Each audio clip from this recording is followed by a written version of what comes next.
let's see the hammer or the fire rod. Make it a little hard. No, actually, no. Strike that. I want to see the fire rod. Make it hard for them to grind bombs. And we start with the cape. Now, it is going to be double magic usage, but that is the only invincibility safety that they're going to have outside of the required invincibility rooms. Because Burna will still work in things like Spike Cave, Mire Spike Room, Laser Bridge. But for general use, if you're going to have a safety on hard mode, it's good to have it early. Yes, and other changes that we should probably mention about hard mode. The maximum health pool is only 14 hearts total between heart pieces and containers. As we get a bomb escape start. Not the greatest, but it'll be kind of exciting to see those bomb strats. But other changes, like... But yeah, getting back to the changes. Sorry, I didn't mean to cut you off there. And we have the book as well. Other changes are... We have only 7 hearts and half of our magic meter for bottle refills. Boomerang does not stun, and our upgrades, even though there are all the upgrades in the pool, we are capped at Blue Mail, Fire Shield, and Tempered Sword. Yeah, absolutely. It's going to be a little bit of a rough start, and just, you know, trying to make sure you have all the upgrades that you can possibly get in hard mode. Now, bombs are interesting because you have the bombs for the back of escape, but bombs in the key rat are hard, and it's interesting to see if these guys have practiced bomb escape, because if you've practiced bomb escape, you can get these really nice knockback off one bombs into second bomb detonation combos really easy.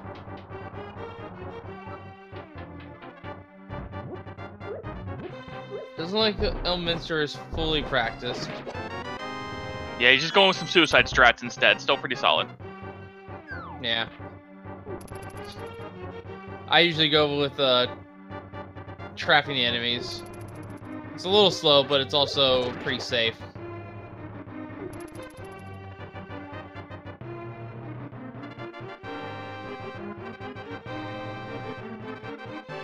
So as our runners are going through this escape sequence here, it's going to be pretty straightforward, really. Few required enemies, and then there's arguably the hard mode boss of the escape sequence. Then you have bomb escapes, the key rat, which is just random and very nicely executed from Zelda. Yeah, now that's what I'm talking about. That's when you can get those really good bomb combos and just you lose no time and it's super stealthy. Meanwhile, Elminster's got to play with the guard a little bit. Yeah. So Zelda's saving a few seconds here to the start of escape.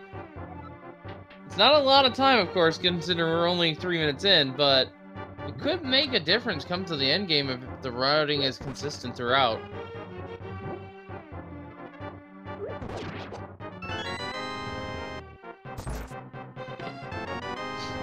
And just in case you're running low on bombs, there's a refill for you. Which isn't a bad thing, because you never know how many times you're going to have to look for the key rat. Or how many times it's going to escape. Yes. Now, our runners are most likely not going to have this issue, but should you run out of bombs or arrows in this escape, and you can't kill the key rat, there is a safety in play in which you can reset and get some of your ammunition back. This also applies to any magic-intensive weapons like the Fire Rod or the Cane of Burna.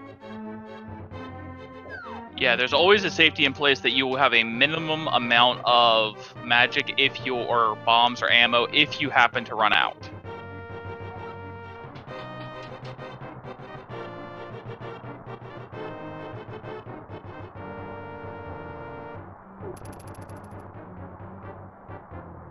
Alright, so 4 minutes into escape, Zelga's nursing about a room and a half lead. Yeah, which, again, is not that much at this stage. But getting up to the altar or the throne in 4 minutes 20 seconds is actually pretty okay. Yeah, especially for a bomb start. Bomb starts are notoriously slow.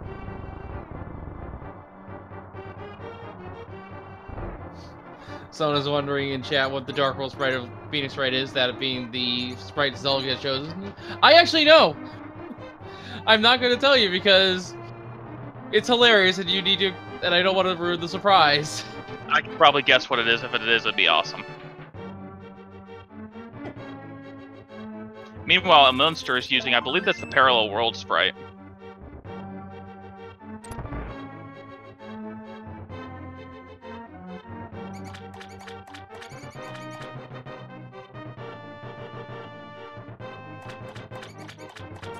There might be at least one instance of being hit with a bunny beam in the later dungeons, so... And the key rank gets away from Zelda. He luckily runs back up in the corner, though, and he gets it. Elminster getting it in one bomb, though, so they're back and tied in 7. Alright, let's see what the back of escape holds. Both of them are really low on health. Probably getting the safety heart. Some more bombs. We have a shovel and a piece of heart.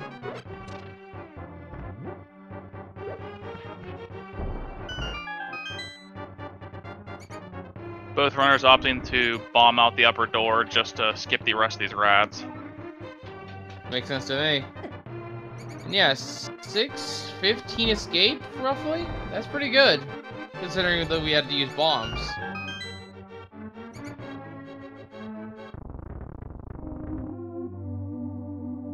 Alright, last item here in the escape sequence is the Sanctuary chest, and today... I don't know if the scene was being trolly or rude, depending on your outlook, but there we go. We have a store to start with, and there's our map check.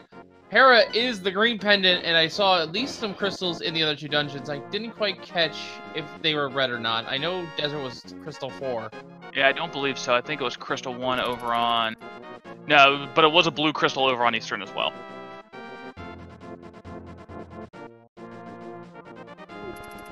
Alright, so both runners opting not to check the lumberjack because no boots, it doesn't matter anyway, it's not in play. Yeah. Poultry today, good amount of money.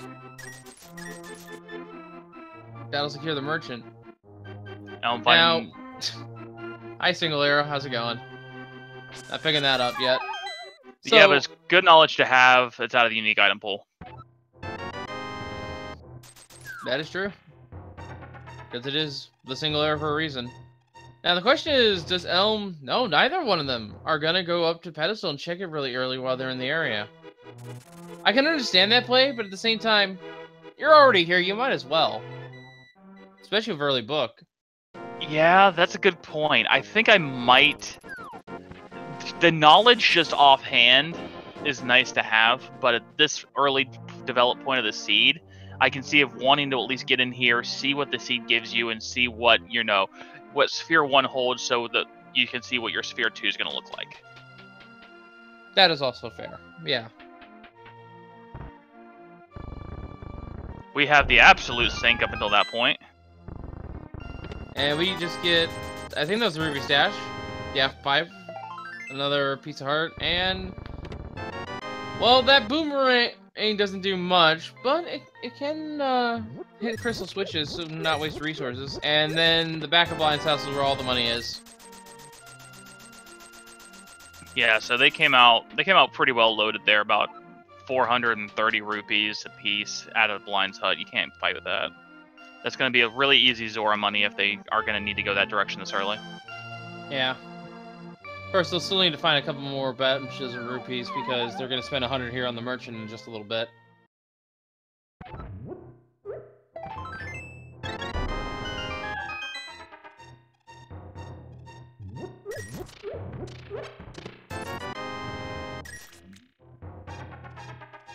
Piece of heart, some more bombs, fire rod. Finally, we have a weapon. Well, we already had a sword, but that's a very nice instant kill weapon. Yeah, the fire rod's a very nice weapon against a lot of these earlier things you're going to run into. Getting ripped off on some bombs here. Yeah. For double the price, you only get 3 instead of 10.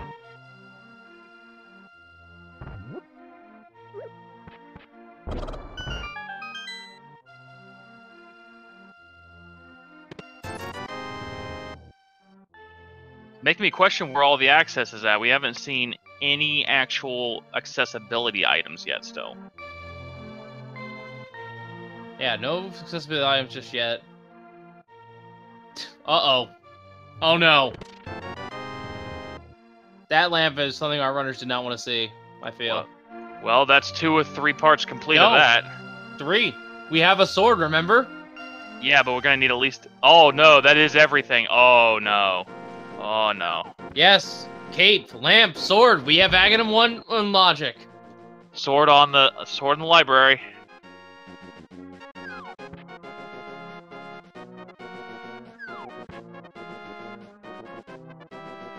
And 5 rupees at the race game. And Elminster not doing the saving put just yet. Neither is Zelda. This is smart because they have a shovel.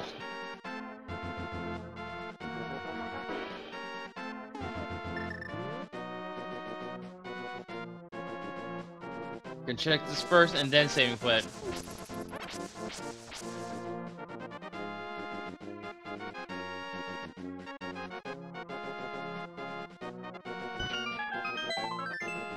And it's just a piece of heart, so there's still a fair amount of overall left to check, but there's not a lot that it could be. I think a second sword will just seal the fate here that we can access. And the boots. Yeah, or the boots, because the boots will give us access to a second sword. So, neither runner checked Aga. What if Aga actually just had the Moon Pearl underneath them in Lumberjack Cave? It's completely possible. Meanwhile, the Bush Crabs have bombs, or the Hoarder Crabs, rather.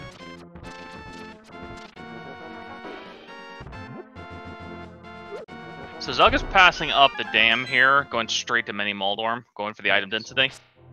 And just for anyone who's just now tuning in here and why the enemies are not shuffled, we do that as a courtesy to those because we're playing standard.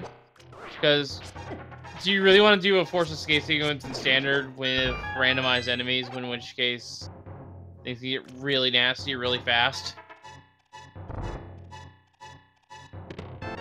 And we have a bow! So Easter's now in play. Yeah, Easter's completely clearable. That's what I would... And the Moon Pearl, that's nice. I think this is probably best case for trying to get away from the Aga play.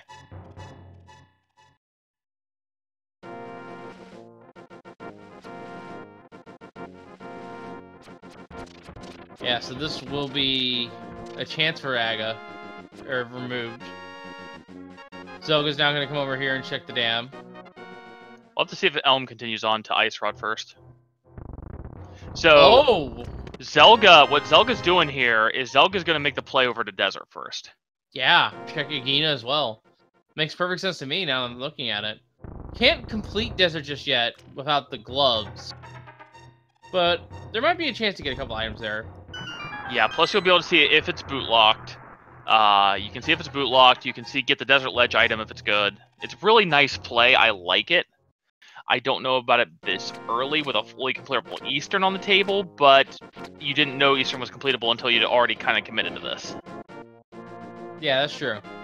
And also, Eastern's just a quick save put away after Zelda is done. Just has to start back from Link's house. Yeah, as long as Zelda didn't orphan something here at Ice Rod, this is a great play. And even then, Ice Rod's just a quick flute away when we find it. If we find it. Or it could be right here for all we know. Nope, just money. Just money. Yeah, so this is going to turn out to be an amazing play from Zelda, especially if Zelda locates something inside a desert. Well, that's not something you really want to see, but it isn't some form of defense, I guess.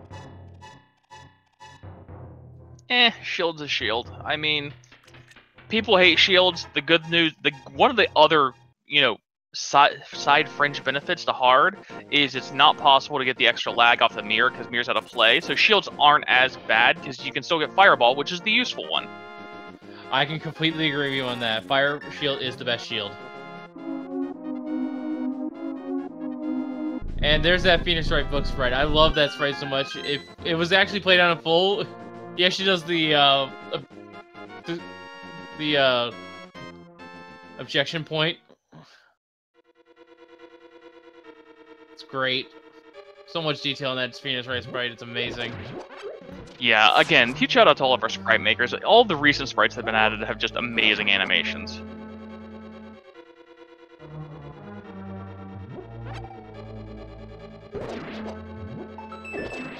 And we're seeing a fake over here from Elminster. Makes sense after going full to Ice Rod. And Nothing much there in the waterfall cave, but at least if you get any hints regarding Great Fairy, you know it means pyramid at this point.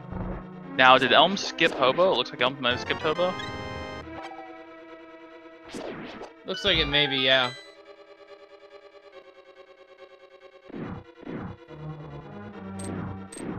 Nice dodge to the marbles. And we do not have a Boots Locked Desert, but it's our second item here, Boots Locked.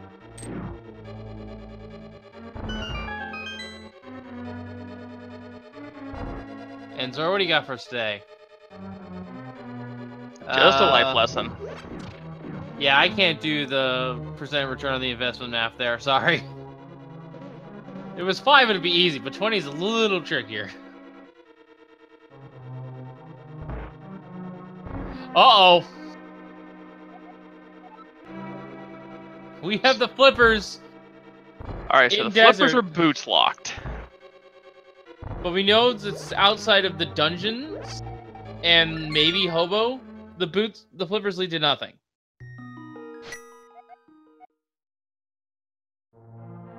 Well, taking Swamp out of the picture for a minute. Like I said, the dungeons and also Hobo. Not true, yeah. Alright, so let's see what's in the coat closet today. Sarasa is hiding from us 3 items. And all of them... Well, powder's not really useful in hard mode. You only get hearts from the anti-fairies. But it's still a fetch quest item. We can't turn it in yet, but it is a fetch quest item. Alright, so both of our runners are going to go over in full clear Eastern here as part of the Please Say It Ain't So Agahnim play. Unfortunately for them, you know, Moon Pearl means that we'd have access after getting the Dark World. Yeah, which is important here. Now, we find gloves. That'll delay Agahnim just a little bit. But when do you think about biting the bullet there? If Eastern strikes out, I bite the bullet. If Eastern has the hammer, I immediately go do it to Agahnim as well. If I find the boots, then probably because the flippers could be the workaround, especially if it leads with a hook shot.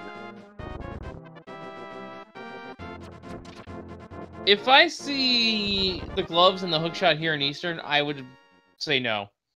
Specifically those 2 items, and it has to be now. Because the hookshot and the gloves combined with our lamp gives us access to Paradox Cave. True.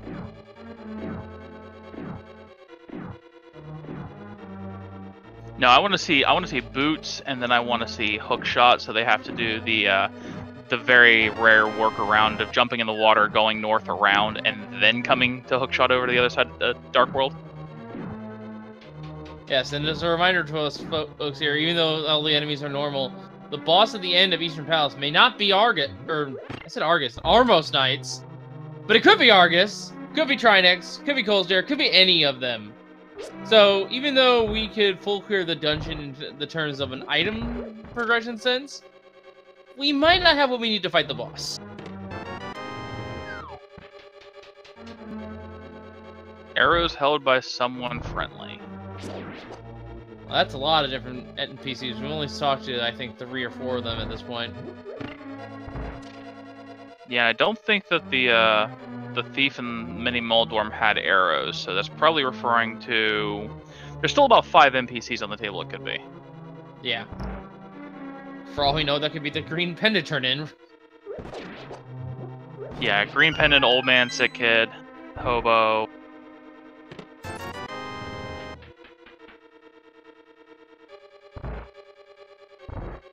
Hype Cave Generous guy, yeah.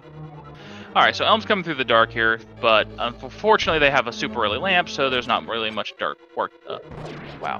Dark to worry about. Yeah, now to get past those bubble trap. Okay, that's the hammer. We still have one potential item here, I think, though, on the boss, if we can even fight the boss. But this is looking pretty solidly into a forced Aga play. I bet it's Helmasaur, just because they found the hammer. You know what? I would actually be okay with it being Helmasaur, and then the Helmasaur King has gloves. I want to see that. I want to see it either. Do you want to fight a really difficult boss, or do you want to fight Agahnim? Pick your poison.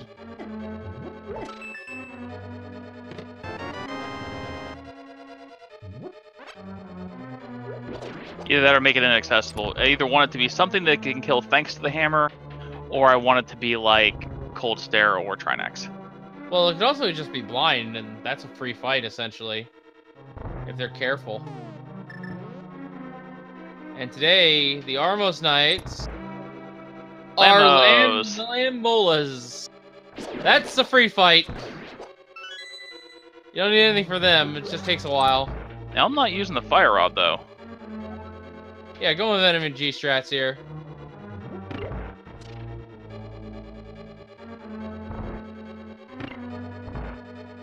I wonder if Elm forgot about the Fire Rod. I doubt it.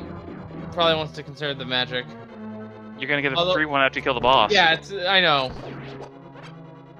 But there we go. Lammola is down. And we get a piece of heart. This is a Forced Aga Seed. There is no way you can get around him. Wait, no, there's one situation. Magic Bat is on the table because of the hammer. If Magic Bat would have the gloves. I wonder if Elm is willing to take that risk, to go track all the way around to Magic Bat before going to Aga. And he's going to. I think he's going to check Lumberjack now, too. Yeah, makes sense at this point.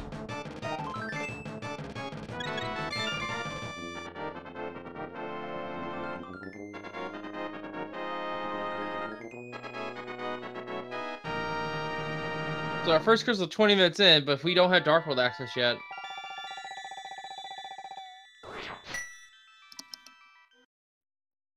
So Elm says forget checking ped, forget checking anything else. Give me the bat now. And Zelda is going to make the Agahnim play. So Elm's going to lose a little bit of time here. This is nothing, but at the same time, this is on the table and it could be something important. And if it's not Aga required because the bat has gloves, Zelda's actually going to be wasting quite a bit of time. Unless there's something in Lumberjack.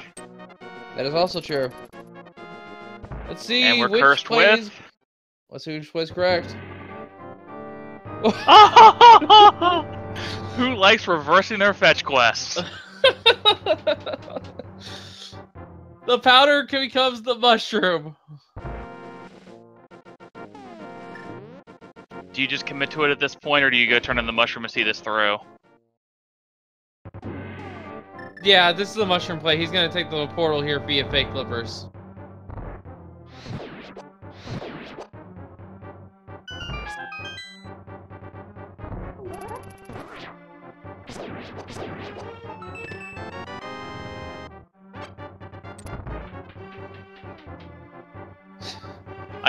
I gotta give it to Elm for going sunk cost fallacy on this. Just, you know, I've committed to the play. Let's commit to it 100%. Yeah. And if this does lead to something that's progression, eventually Zelda will have to do it too.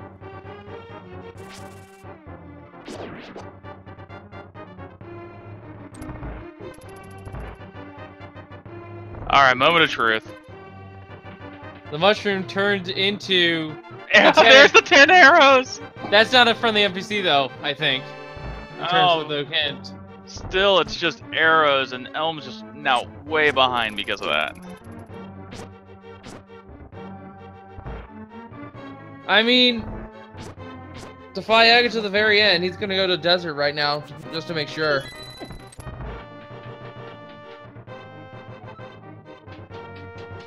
Got a hint out here on the way up Aga's tower. And unfortunately, a joke hint. You can tell because of the discoloration on it, as well as the link head there.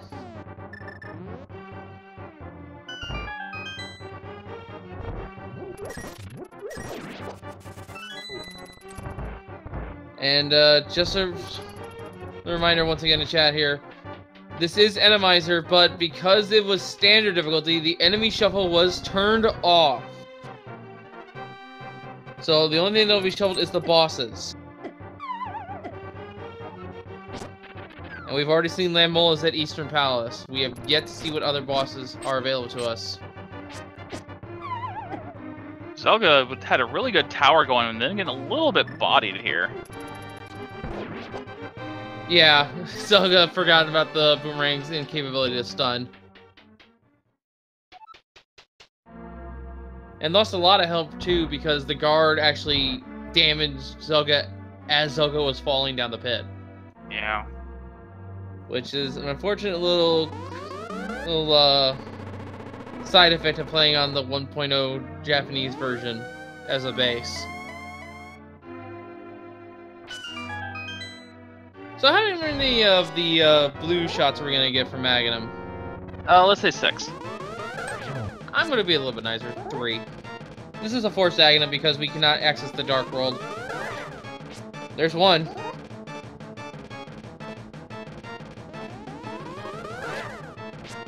There's 2. We're not gloved just gloved out of the desert. We're gloved out of the entire seed. Aga is forced because we have no glove for Dark World access. Elm's about to find this out as this is the last check that's available in terms of the seed's logic.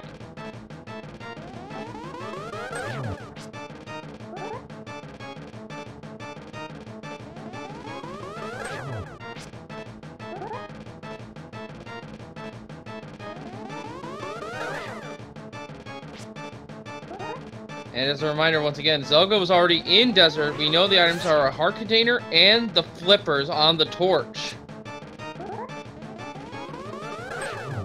And down goes Aga 1. Yeah, you were right. 3 blue balls. That's the average. Alright, now we have access to a couple of things over here. We have the hammer, so we can get to the south. We can get the pyramid item. We can get it pretty well into pod, too. We can full clear pod. Oh. Oh. Hey there, Blue King. How's it going? You're not useful for very much. Still gonna pick it up for those fringe case scenarios if we gotta do Spike Cave. Yeah. Oh wait, we have a cape. I don't know. Well, Cape still will drain normal magic in Spike Cave, but Cane still lasts even longer than that. True.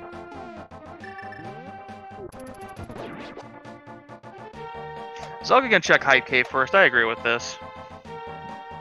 Yeah. Desert's kind of an or not Desert. Piles of Darkness is kind of an awkward dungeon to route without the mirror. And it's not acquired as we have Pendant Pond and Pendant Swamp 5-6 at Ice and Moth. Oh, Ice and Swamp. Let's hope it's not Moth. Skull, but yeah. Oh yeah.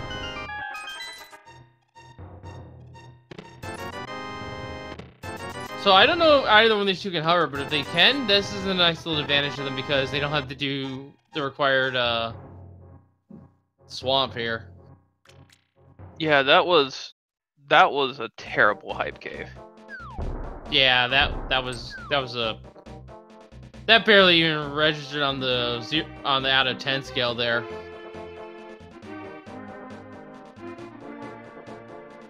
Completely junk. I'm agreeing with most of those numbers in chat. Alright, Stommy, what do you got for us? This is the 10 arrows we hinted at a while ago. No, it's 3 bombs.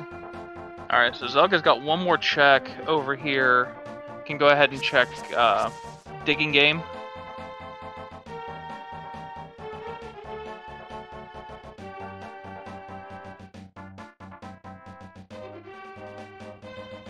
Now come on, you guys gotta cut Hype Cave a little bit of credit. It was your Black Friday cave. Everything's at a discount. I suppose that is true, yeah. Oh, hey, gloves. Second ding into your gloves? I can get behind that. Now, why couldn't those been in the light world? Why do we have to fight the Wizard of our Darkfold Axes again?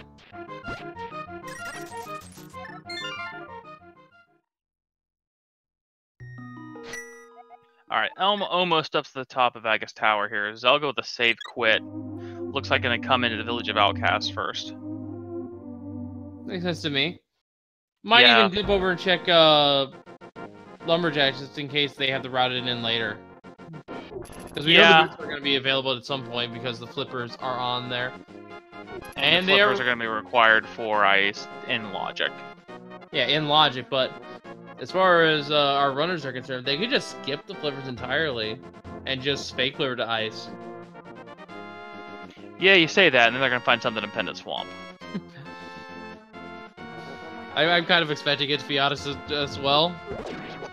But I will still allow us the possibility all the same that fake flipper to ice is potential. I'd really like to see a pet check here. And we're going to get it. Yep. Might as well. Alright, get your pet hypes in because we're about to find out one way or the other. If you really want to be a troll, let's hope for a pen or a medallion on Ped. Then they won't know. Nope, Ped is dead.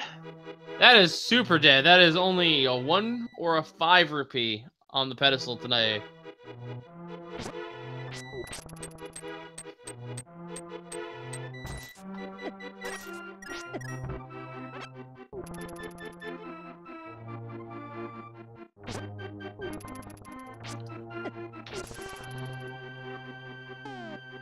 Alright, so Elm's in the middle of his 3 blue ball Aga 1 fight. Zelga's going to come over here. I got a feeling Zelga's going to make the play up north first into Skull, just with full clearability, allegedly. It's a 5-6. You might as well get it out of the way. And it routes somewhat nicely with your current portal location.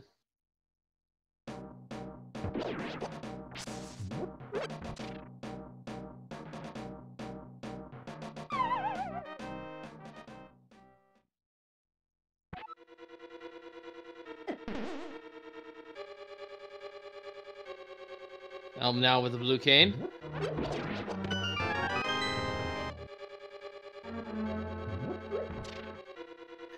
First chest in Skull is going to be a key, so Zelga's going to be able to avoid the trap room.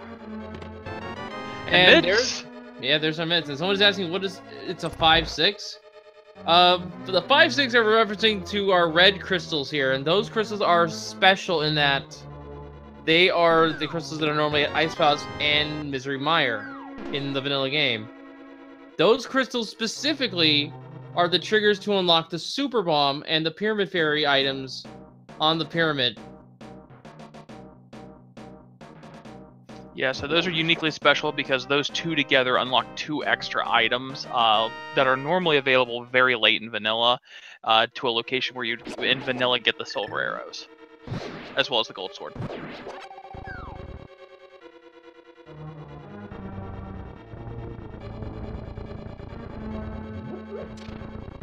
Alright, we're going to see the middle chest here. Going to dodge the Wallmaster first and foremost. And we are seeing Palace of Darkness from Elm. I mean, if you're Elm, you've got to feel like you're behind, so I think making the gamble is the right call.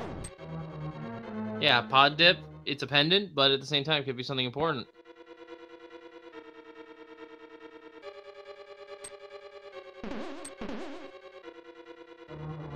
And what important items are we missing for our seed? Obviously, we're missing a medallion. We don't know if we're missing 1 or 2. Silvers would be a nice thing to have, but are not necessarily required. A second sword, the ice rod, cane of Samaria, flute. And technically boots. And hookshot. And the hookshot, yeah. Technically boots because we also need the flippers. But that's it. Did I say mirror? I think I forgot mirror. Yeah. So mirror as well. Well, actually no, mirror is optional. Never mind.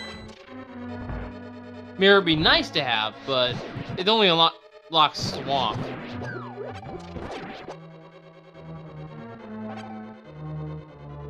Ooh, are these torches gonna stay lit long enough? Yes. Yeah, okay, good. But not by much that sound effect was to any indication.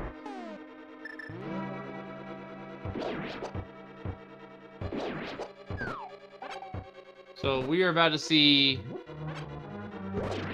a particularly tricky fight. Some cash requires the hammer. Thanks, game. There's a whole bunch of cash that could require the hammer. All right, survey says. Oh my lord! I completely forgot. What is that tail doing? It's a helicopter helmosaur.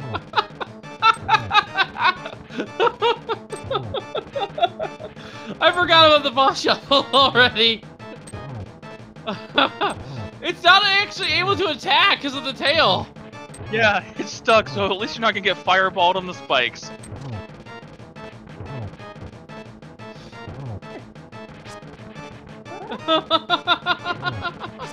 But Zelga's still in a little bit of trouble here. Oh no! Oh no! no! Attack! Oh no! Oh no!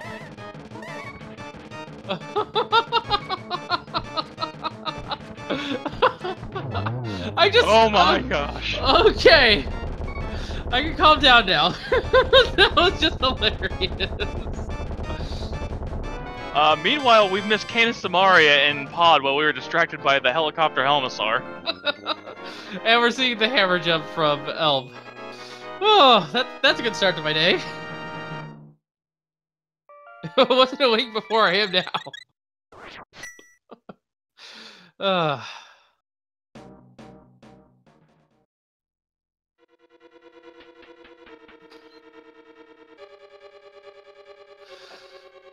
Alright, so the good news is that the pod dip is going to end up paying off for Elm.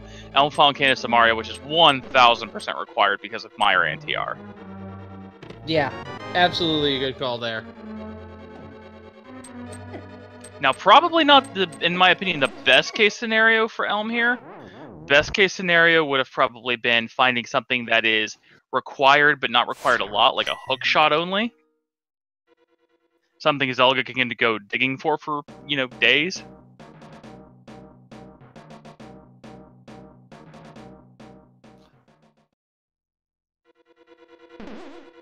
Well, we don't know what else is here in Palace of Darkness. Yeah, we still got a couple checks left. Yeah.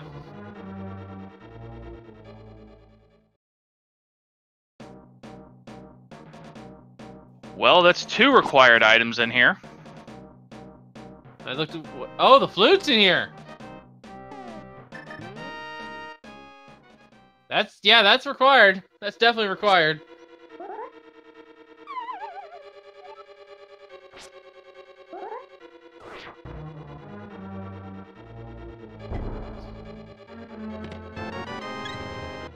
And just a heart container there.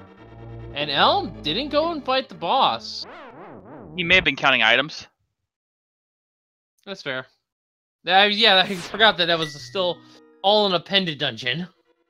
Yeah, but that's, you know, my first Mire starter kit sitting inside a pod. Now, there is the whole check the mountains thing right now, but I think that's a bad idea for Elm, considering both our gloves are over here, and there's not much we can do on the mountain right now without the mirror or the hook shot. Yeah, I wouldn't prioritize that without... Oh. Mail upgrade at Bumper Cave.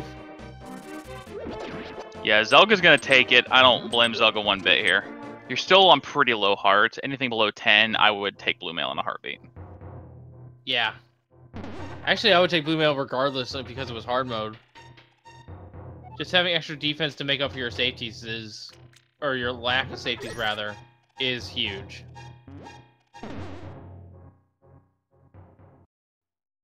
And we're seeing one more fake flipper from Elm, so we'll see if Blue Mail, or the flippers, would lead to anything other than dungeon progression right here, right now.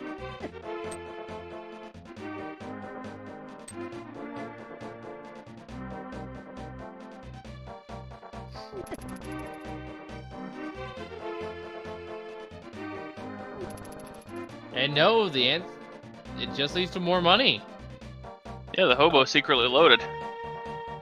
Yeah, so that means the flippers are only required for Ice Palace unless Swamp also has progression. And hey, we found the fire shield. Nice. It's such a shame that... Sorry, didn't mean to go off. Go on. No, go ahead. It's such a shame that we're on hard, though, because we're not going to see the red male's colors of Phoenix, and when she wears Edgeware's suit.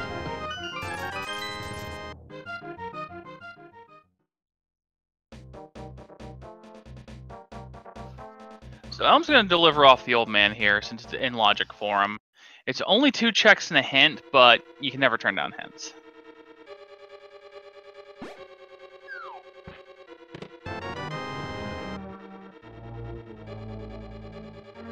Meanwhile, the old man just, you know, terribly tipping his Uber driver.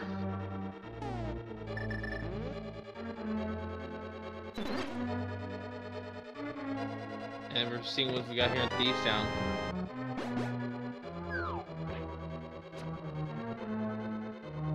And...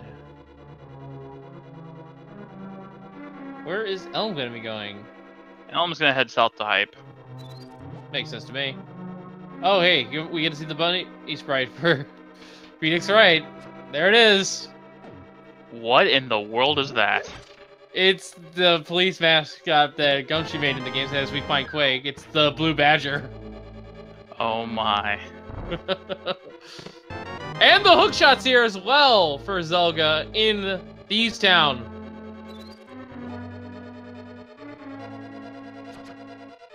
Yeah, so Quack and Hookshot in the front of Thieves. That's nice.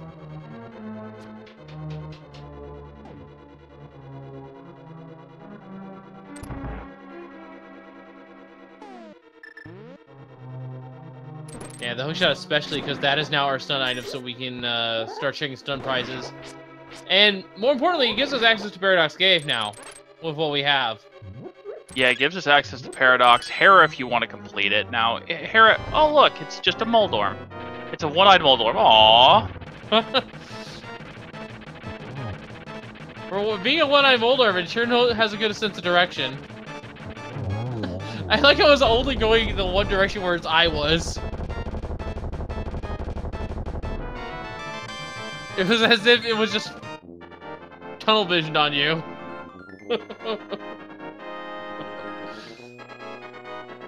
That is Thieves down for Zelda, but has the back still to clear. I think you leave it and you come back. Oh, gonna leave it behind. Yeah, I agree with this, especially after just getting the hookshot. That's a lot of stuff up on Death Mountain, especially with the mitts.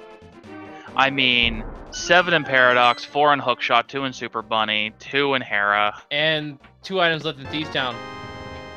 And there's our first bottle. Surprised it took us long to find a red potion, but we do. But yeah, we already found Hookshot and Quake in Thieves Town. There's only at least, at most, two more items in there if we didn't find another one already, so makes sense. Yeah, so I'm gonna check hammer pegs here. No mirrors, so no point in picking up the smith yet.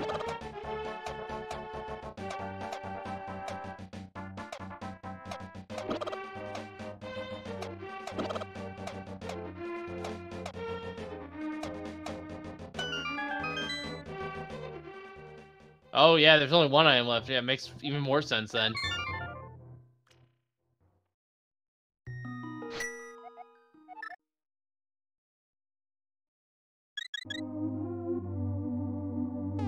So Zelda opting not to pick up the smith with a save and quit, which pretty much guarantees this is a Death Mountain play, which is completely the way to go here. Upwards of 20 items available. Oh yeah, and not only that, with the Titan Spin in hand, can check the medallion requirement for Turtle Rock. In fact, if I was in Zelda's position right now, even though I couldn't enter Turtle Rock, I would at least open it if it was Quake. And I would check via going up on Turtle Rock's back for that portal instead of choosing the one at the bottom of the right side. Yeah. Well, actually, I'm not so sure. I mean, yeah, that's the correct way to go, but it's just going to be a pain to route in. Unless we find the mirror, and then it's just all a moot point. Well, no, you check Paradox Cave. If, this does sort of isolate the Spiral Cave a little bit. Not really. What you're gonna have to do, and it's gonna stink, is you're gonna have to hookshot over, check Paradox, go up, probably clear Hera, come back out, down into Spiral, and then back up and into the portal. Yeah. Now Zelga's gonna check Spectacle, which we didn't get a check on earlier, as Elm picks up his bottle. We haven't. Yeah, this is our first look at Death Mountain in general. So. Yeah, outside of the old man. And only 5 rubies there.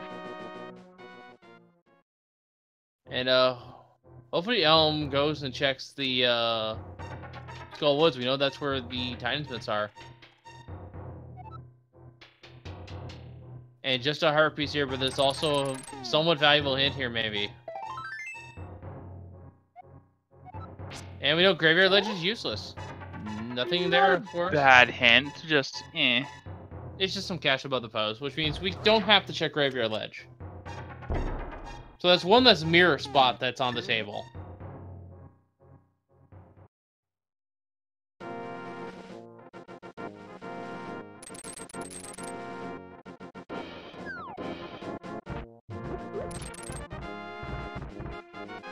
Alright, so we're gonna get our East Death Mountain check, so we're gonna see what all the value hiding over here is. Yeah, we didn't mention it, but a very nice bomb jump from Zelda as well. Yeah, that's a pretty hard bomb jump. Yeah, Quake and Hookshot are both right here on Elminster's end right now. Quake first, then Hookshot. So let's see what Paradox has in store for us. If it's mirror, that's gonna make the routing so much nicer. No, but it has another red potion for us.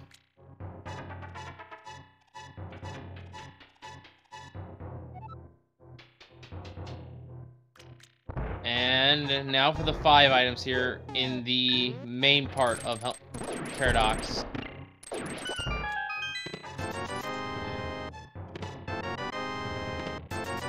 So far, nothing good. Elm's gonna full clear Thieves. 1 item left, or 2 items left as far as he's aware. Makes sense. Yeah. Elm probably doesn't even realize that the boss is free in this mode. A lot of times you forget that. I know it's something I've notoriously done in Randomizer.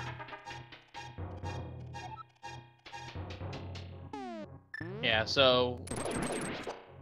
Here's the thing, though. If Elm finds another piece of progression like the Ice Rod in here, that's huge. And there's also this hint. That's where our 3rd bottle is. We have 1 item less to find in Misery Mire. Alright, so let's see if Zelda opts for Hera or just to check the tablet here. I gotta think that you're gonna full clear Hera, especially with 2 hints in there. I'd say check both. Do both. Check the tablet and do Hera. Hera is a green pendant as well, which means it could be hiding progression behind Sahasrara. Yeah, that could be a 3rd item. And the other male upgrade. Well, we're not getting that because that turns into 20 rupees for Zelda. That's how hard mode works. Both upgrades are in the pool, but you're capped at 1 below the highest tier. Yeah, Elm might end up getting that, though, if he gets the Master Sword somewhere, like maybe here in Thieves Town, and opts not to get the male upgrade on Bumper. Yeah. Of course, once Elm sees the male, probably will grab it. A unique item requires... Ooh, wait a minute. Wait a minute. Could that be our boots hint? Is that telling us that Misery Mire or Turtle Rock has our boots?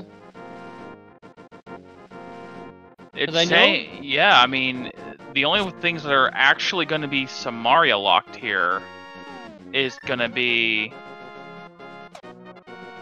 Yeah, it's got to be in Turtle Rock.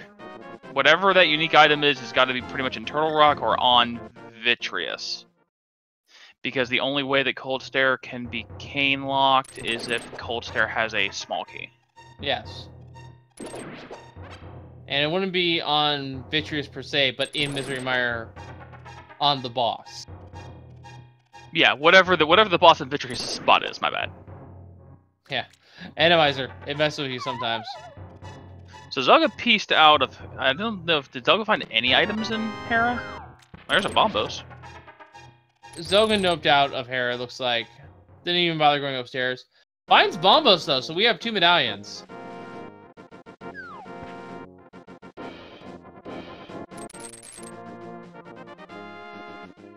I'm inclined to believe that until we know for sure, I think that unique item requires Kansamari is our boots hint. Because I know that there is a single hint tile somewhere in the game that just tells you where the boots are. And I happen to know that that hint also can sometimes be matched by the unique item text. Yeah, we'll have to see what else pops up as far as unique items. So that is the first unique item hint that we've had. And Zelda is going to go through this portal here to start checking Dark World. Yeah, also you can crack Turtle Rock, hopefully, and get another hint. Yeah. And you can, because it is Quake to enter Turtle Rock.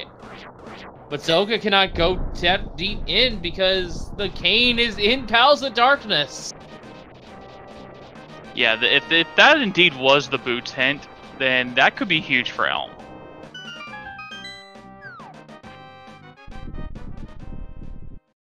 Alright, so Zelda gonna check a hint. Tower Hera, Big King needs Fire Tower Hera, yeah. Zelda not wasting time in the tower room. Already knew that.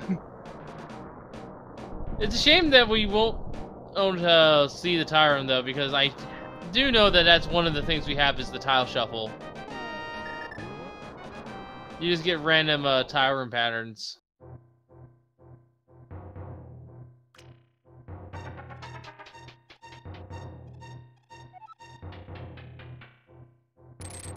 Alright, Chief Runny, what do you got for us? Ice Rod. Oh, man. Oh, wait a minute. That's going to be a coup for Elminster. He can clear Turtle Rock on his first run-up. Yeah. And Elminster did not go to the front to get the Titan Smiths.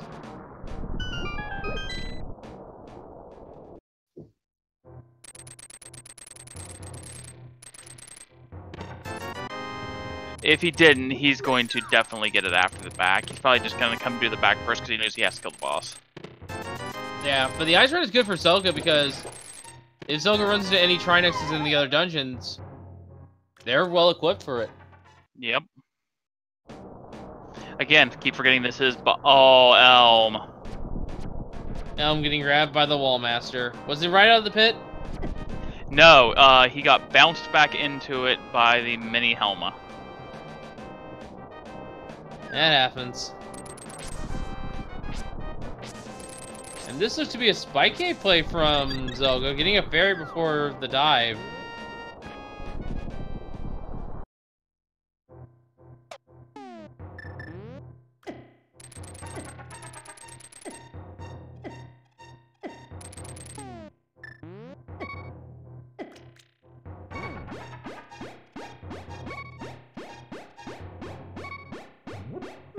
Alright. And it's just 5 rupees.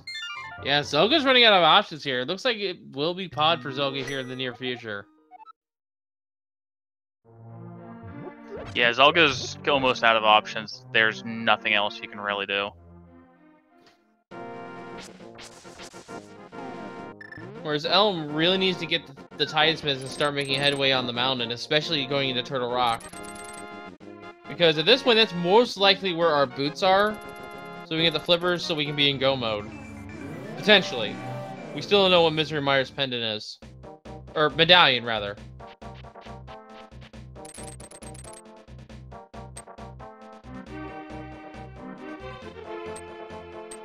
And in case you missed it the first time, it's time for Helicopter Helmasaur. That...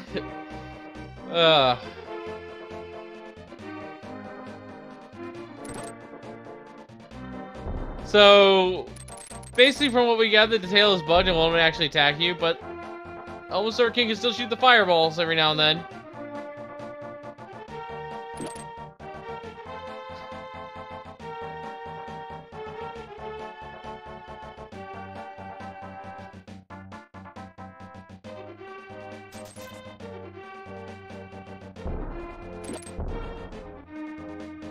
Here they come. And there they go. Helms are king down. Yeah, that was a really clean fight from Elm. Yeah, it's a shame we're not going to see that again, but... only an Randomizer can you see something like that, really.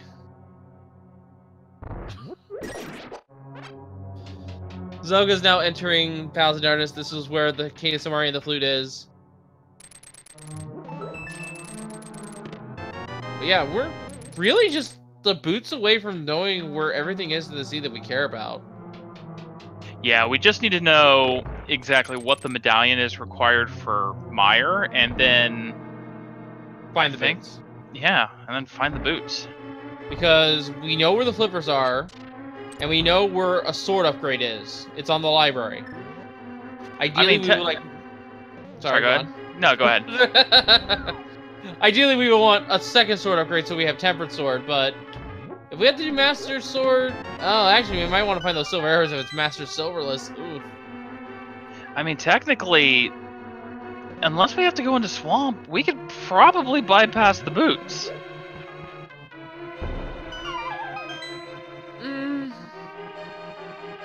I would say no, because we only have seen one sword upgrade at this point, and it's on the library.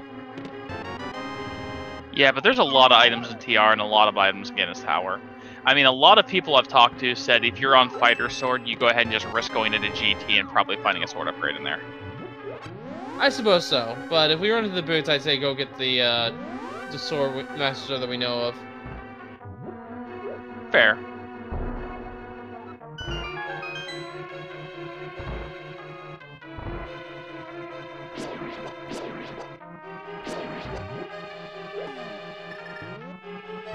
And just so you, and yeah, like we've been saying here, flippers, while required for Ice Palace, there is a relatively easy fake flipper setup that we use a lot, and we can just use it to go and visit Ice Palace if we need to.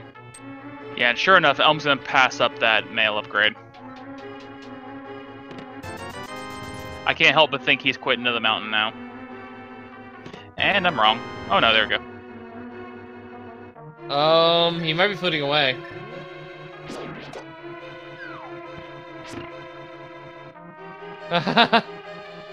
Dodging the bird. He realized he's where he wants to be. Ooh, Hard Hat Beetle's giving Zelga some problems. Wait, where you? He's going to Mire. Ooh. It's a bold move, Cotton. Alright, well, one medallion.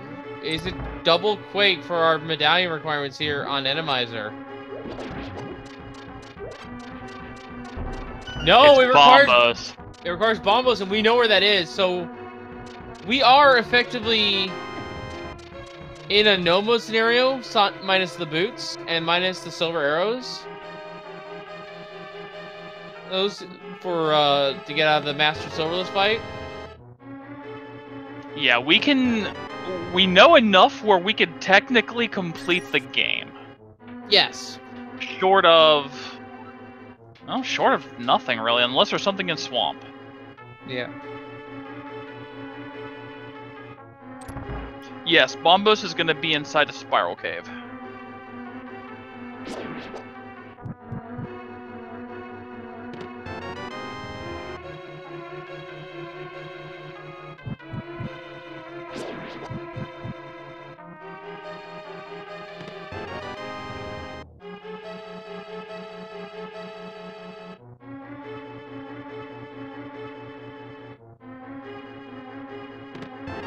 No, Desert Palace isn't boots locked, but the torch has the flippers, which are technically required.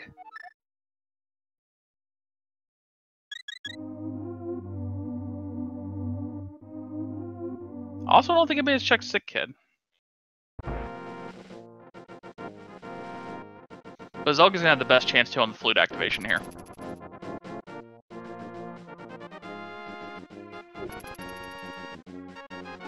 Alright, so Elm's going to pick up his Paradox Cave, which is pretty disappointing.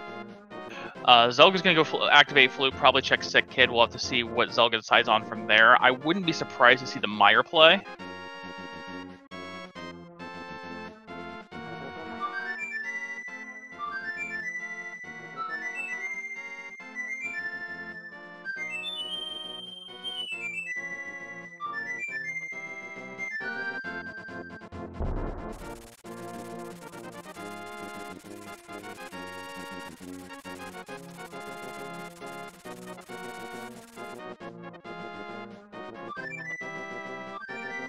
Ooh, Elm went in from the bottom. Unfortunately, that's gonna kind of backfire a little bit. Because Elm could have cracked TR, and he's gonna see that.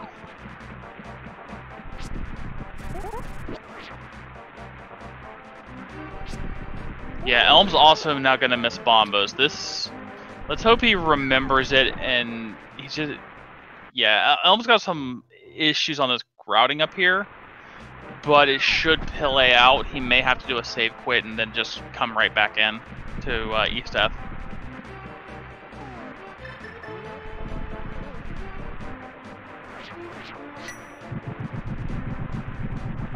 Alright, so sure enough, Zelga's gonna go ahead and crack Mire and get through it.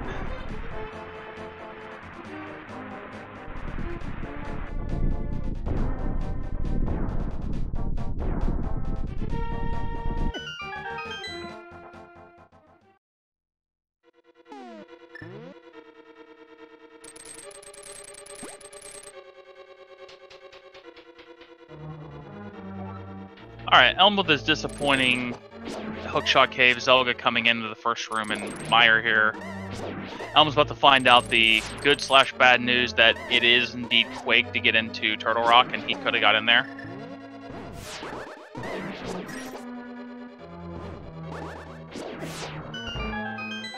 Pretty nice cane setup there. Elm, sure enough, is saving quit. Oh, he's pulling the flute out. I think he's... I'm not sure what he's thinking here.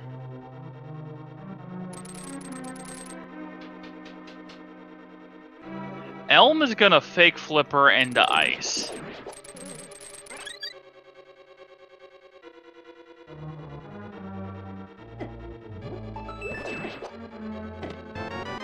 I mean, in the end, it's a play that's not gonna come back to bite him, but he could have go-moded this if he had done Spiral and had Bombos.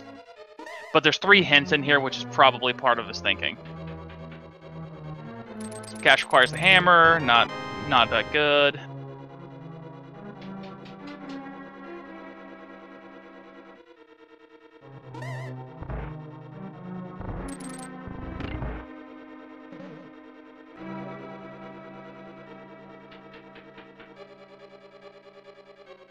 We're gonna have to see how Ice Palace plays out here if he finds anything of use. Zelda coming around, probably gonna clear out the front side before going Firelock side here.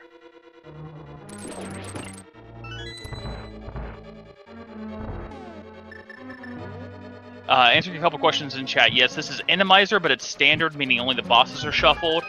Also, Elm took the bottom portal into the Dark World on Death Mountain, missed Bombos, didn't get the ability to crack Turtle Rock open, and is now fake flippered into ice to clear it first. Oof, that's not good. Yeah, if he had gotten Bombos, this would have been a massive advantage, because he could have just technically pretty much go-moded stuff. You know, just looking for chests along the way for the swords.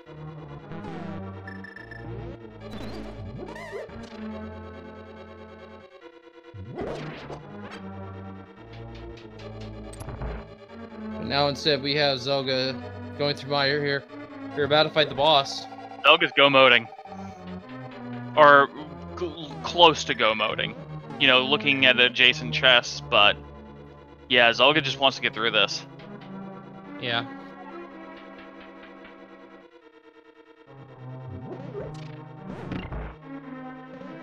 I mean, I completely agree with Zelga's play here. I believe 100% with the ability to access, even though it's not in logic, with just through minor glitches, that you absolutely 100% go mode and you count on one sword in Ganon's tower.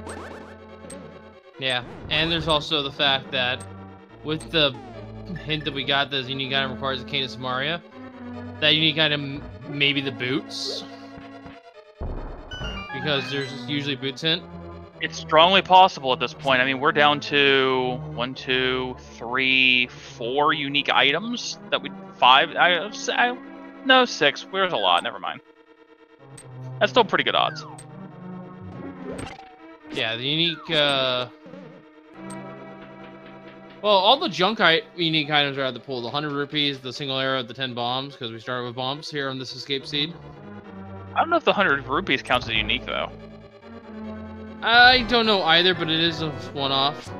It is a one of, but oh, we have the wrong eyeball blob inside this room. Yeah, with green colored our guy. Kind of a nasty color too, jeez. But yeah, we have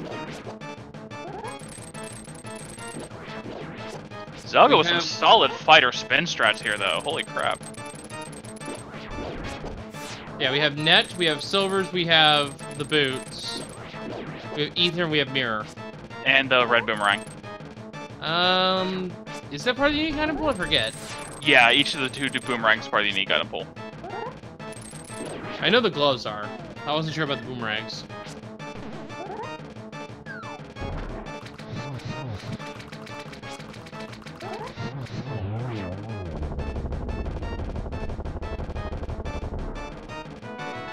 And only 20 rupees, so our unique item locked behind the Kings of Mario is either in GT or Turtle Rock. My bets are the latter.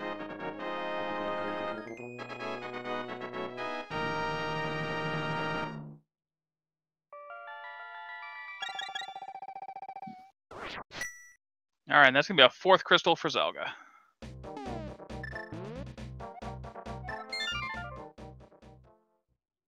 Maybe Elm has Pyramid Fairy on his mind. That would... Oh, wait a minute. That's something we didn't consider. If Cold Stare has the key, which is looking like it won't be, or whatever boss here has the key, that would make the unique item potentially get Pyramid Fairy locked behind the King of Samaria because of the 5-6 crystals. Yeah.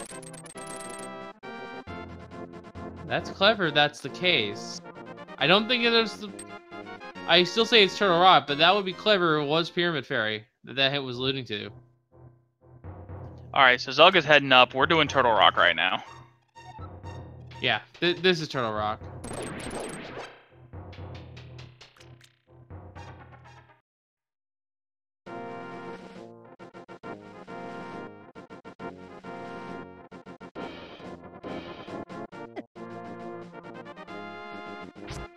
Yeah, but I agree with Chad. I don't think hints are that dynamic that it would put that kind of logic into consideration for the hints. I suppose that is true, yeah.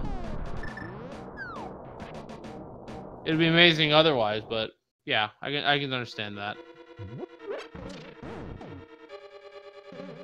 Alright, so what do we got here in this Turtle Rock?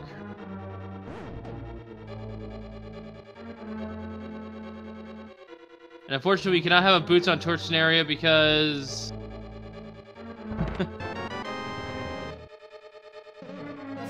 you have Big Key, okay. But yeah, boots are required this seed. We know that. The other question is, where are the boots? Oh, poor Elm. What?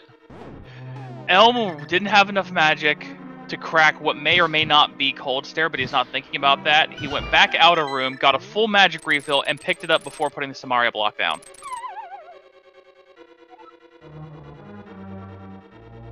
Yeah, he's not thinking Randomizer logic. Yeah. I don't think he wants to take the risk. There's our boots! Sure enough. True Grow mode.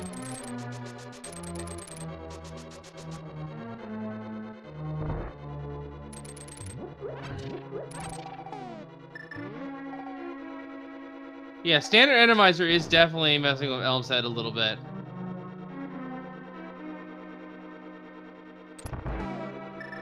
And just as a reminder, if Elm wins this, which is not looking like it will be the case today,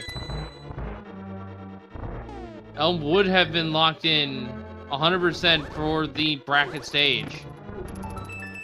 Yeah, at this point it looks like Zelda is definitely ahead. If Zelda indeed comes out ahead on this, Zelda just still needs to run the table in order to advance.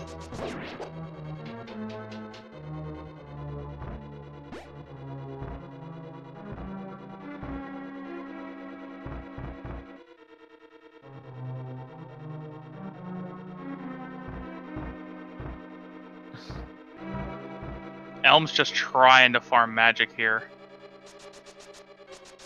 Elm's gonna drop down and find like Mothula and just be really upset. No, he's gonna drop down a fight blind and realize his magic iron was for nothing.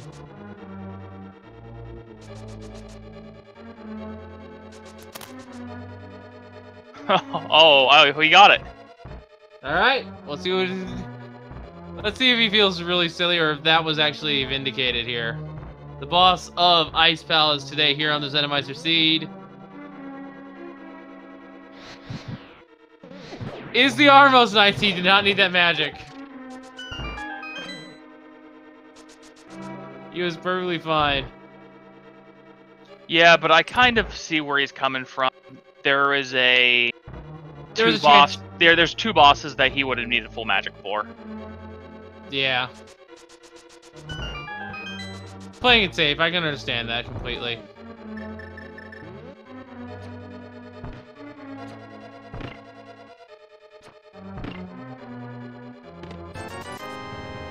But that did waste a significant amount of time because playing the odds, it would have been something that Elm could have dealt with. Yeah. So Elm's got Pyramid Fairy access. I can't help but think that that was his play here. And sure enough, he's got the hammer out on the save and quit to Link's house. Yeah, unfortunately, it's not going to help him too much. We know that the mountain was the answer, and Elm did not check the spot he needs to check. Yeah, at this point, the only thing that can really save him is if the silvers are in here. Oh, yeah, that's right, because Zelda would have to do Master Sword Silverless right now.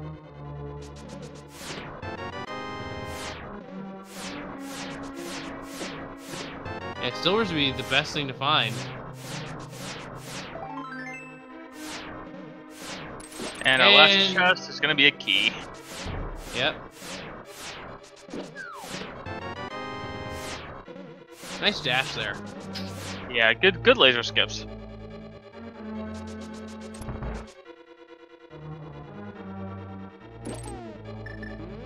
Answering question in chat. They're both still on fighter, but we do have knowledge that there is a sword upgrade in the library, and the boots are in Turtle Rock. Yes, which means they will have access to the Master Sword, but Master Sword's not ideal to fight Ganon, really, especially without silvers. Because you have to do spin attacks, and you'll have to do 24 of them on the final phase. And... Yeah. Oh my! Is this even randomized? We have a vanilla Trinex here, and I actually missed what the Pyramid Fairy items were. It was nothing. Oh, Zelda. Don't miss those shots on the Firehead now. Taking the motion for safety. I don't blame him.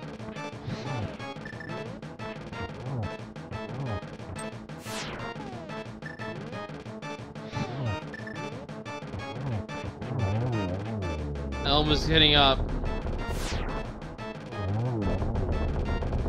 So, unfortunately for Elm,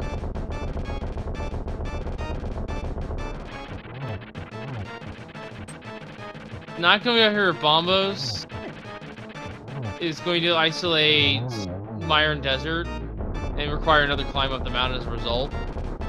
Whereas Zelda still needs to go to Desert and Ice, but can easily just go mode Ice. Yeah, Elm's skipping out on Spiral. Elm at least has the tighter route in terms of navigation.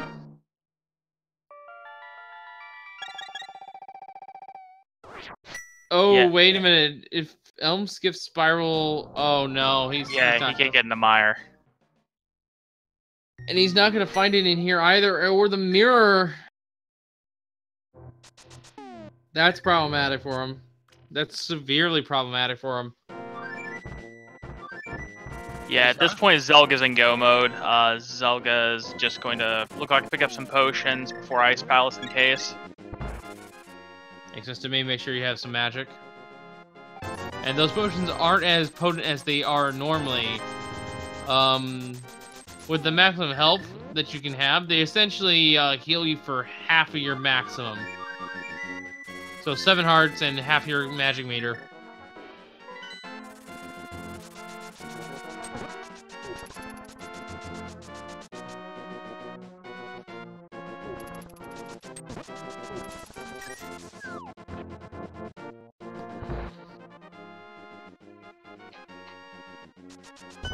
And Zelda picking up the Master Sword, which now puts Zelda into a go mode scenario here. But that go mode scenario ends with Master Sword Silverless Ganon. Yeah, it depends on what we find inside GT, but at this point it's not optimal. Yeah. Because it is 12 spin attacks for the first 2 phases, 4 spin attacks afterwards, and then keeping the lights on, and then 24 spin attacks. It is a time sink to be sure. And they have to be spins. The slashes... Ganon is actually immune to Master Sword slashes.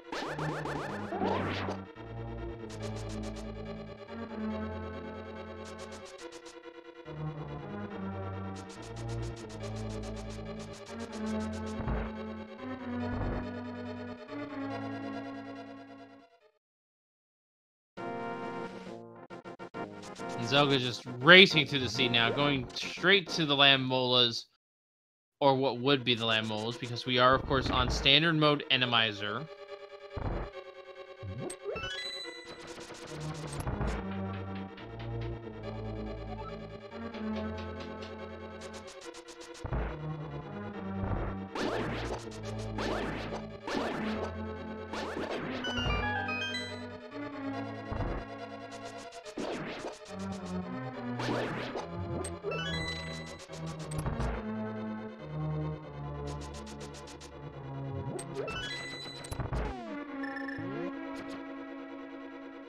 Alright, so we're about to see what the boss is here in Desert.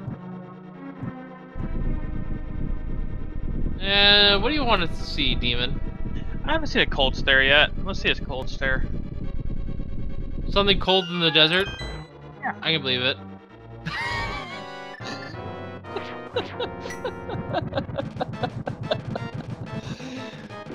Good call! Good call!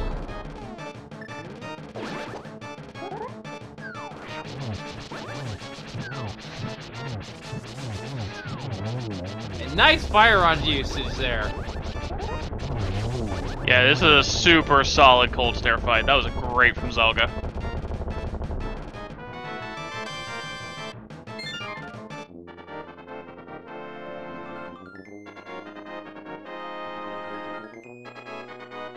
And Elmo's down dealing with the Hokobokas and Turtle Rock. Misses the second shot, gets the magic to try again, and gets the second one down. Wouldn't it be a kick, by the way, if the mirror...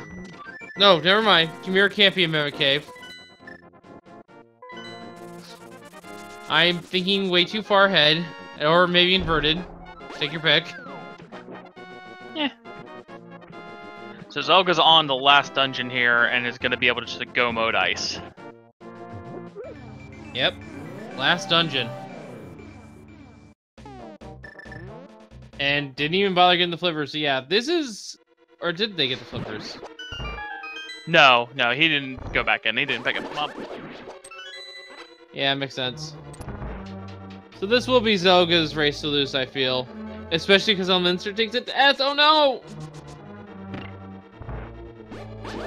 Painful, painful death there in Desert. Yeah, Turtle Rock.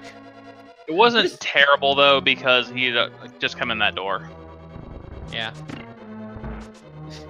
This Randomizer is getting me my dungeons mixed up, and I don't like it. Answering a question in chat, that's really a matter of preference on go moding over a third sword. Most every runner, especially in this tournament that you're going to talk to, that I've talked to, has been of the opinion you go mode and you count on there being a sword inside a GT. Yeah, it makes sense to me as well, because an odds are you're finding a second sword. Or at some point. You know there's not one here in ice. And worst case scenarios, the other 2 swords are just in swamp, when we can't get into it anyway without the mirror. Which, for all we know... Actually, no, we do know. It's either on the top of Hera or it's in GT at this point. Because we full cleared every other dungeon. Yeah, it's swamp, upstairs in Hera, GT. But another thing is that this is a 1v1 race rather than being like a mass race or something. And in that case, you know, if you haven't found a sword, then your opponent probably hasn't found them either. Yeah. Zelda, unfortunately, getting the bomb jump. And I say unfortunately because Zelda getting knocked by the fire bar, taking a lot of extra unnecessary damage. And now taking another death. Wow. But that was to a laser skip. Yeah, it was with the laser skip. He's got a safety door.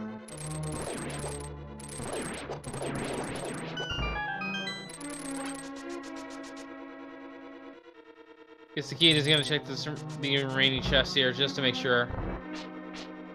Yeah, he is. I don't blame him. He's still looking for silvers, another sword. Bombos. Bombos, yeah. Which, unfortunately for him, isn't Spiral Cave. It's so close and yet so far. I really, really hope that he doesn't go get the flippers and try to get a swamp. It's... Well, he can't go to Swamp out of the mirror. We know that's not available to him. Oh, true.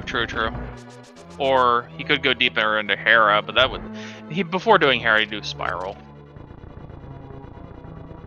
He hasn't actually been in Hera. Nope. So he might do Hera, then Spiral. Yeah. Which isn't that much of a time sink, really.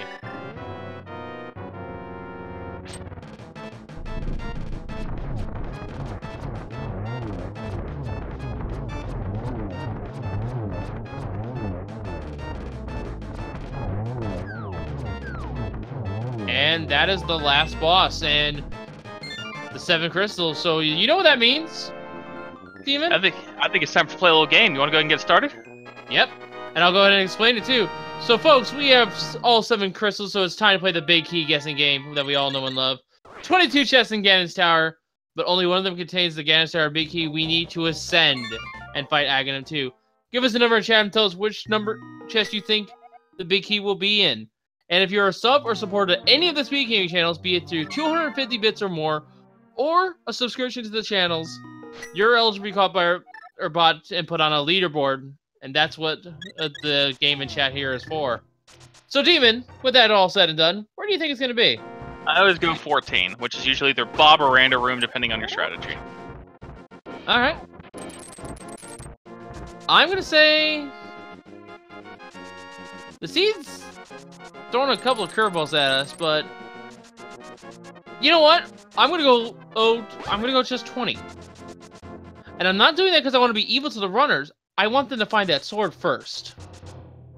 Really? I thought it's because you wanted to fight something evil on the ice. Maybe that too. Now that you mentioned it. But you ever seriously, fought Master Sword Trinex? You ever fought Master Sword Trinex on ice? But in all seriousness, I wanted to find the third weapon. Be it the silvers or the tempered sword.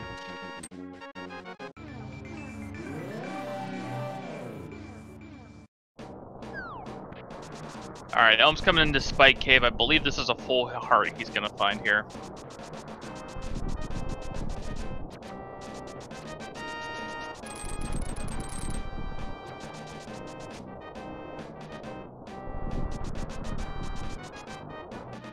Alright, folks. Last chance to get your guesses in here. We're gonna close the game when we see Zelda go downstairs.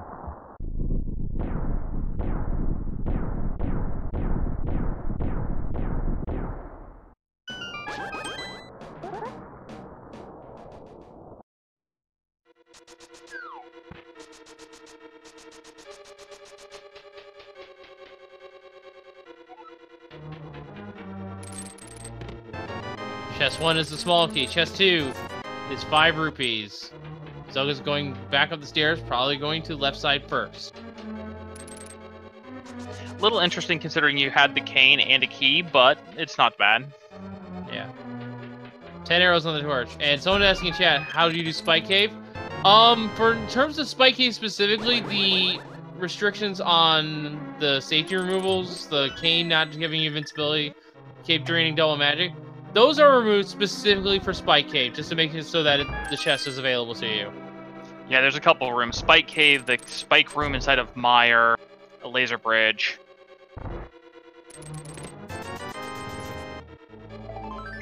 $4 and $5, not really worth it.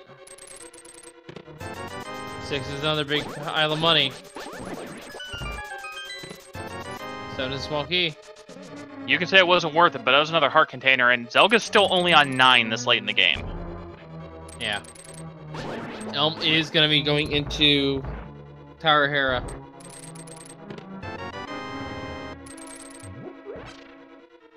This will eat up a little bit more time, but as long as the mirror's not in here, Elm will be fine, I feel.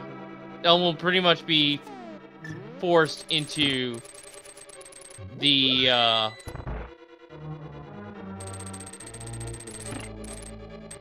Bombos Medallion here in Spiral Cave. Yeah, I don't see any way he doesn't check it after this. Well, there is one. If somehow the mirror's in here. There's chest number 9. No big key yet.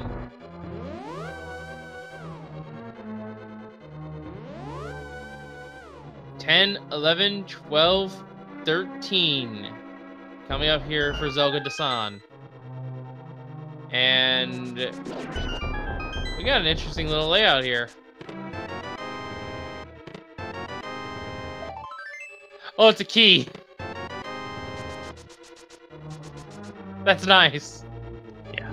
So still nothing so far for Zelda. We're coming up on Bob going to be 14, and then we're on something on ice. Yeah.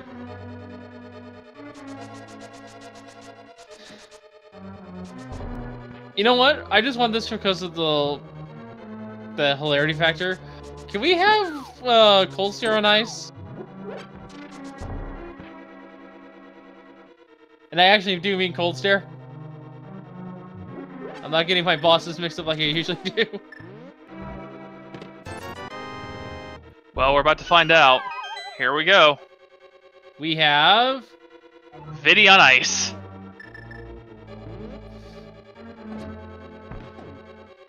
Oh, this is actually kind of problematic. I mean, you can just hide over here.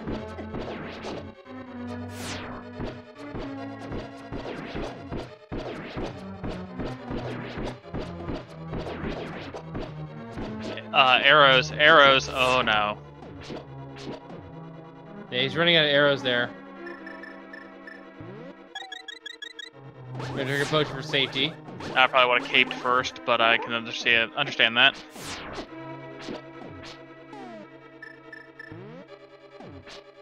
Second item in Tower of Hera is just bombs. But Elma's still climbing because this is a green pendant. Yup.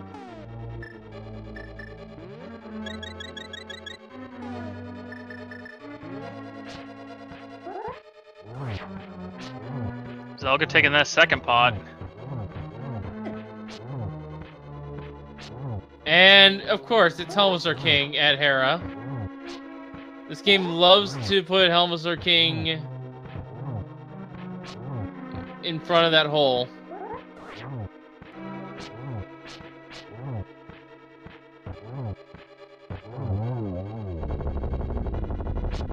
Little rough, but Zelda gets it down, no problem. Yep. 15. Mirror! 16 is the compass. 17 is money. So that means Elminster will be railroaded into the Bombos Medallion. There will be no swamp die for him, which is the good thing. Unless he forgot about it. I don't think he will. He's right here. He probably should go check.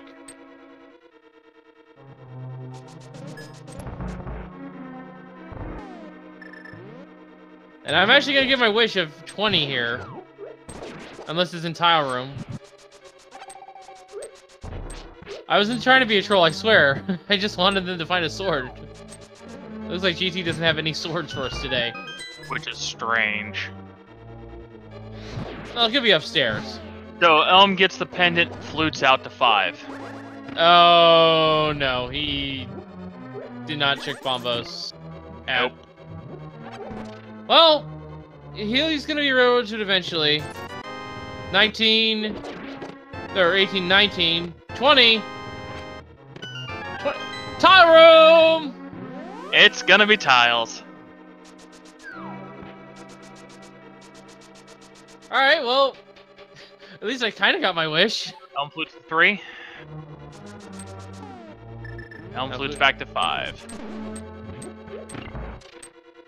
Oh, because he didn't kill or whatever is in the pod boss room. Well, because we know by process of elimination that it is 22, let's go ahead and just finish the game here and now.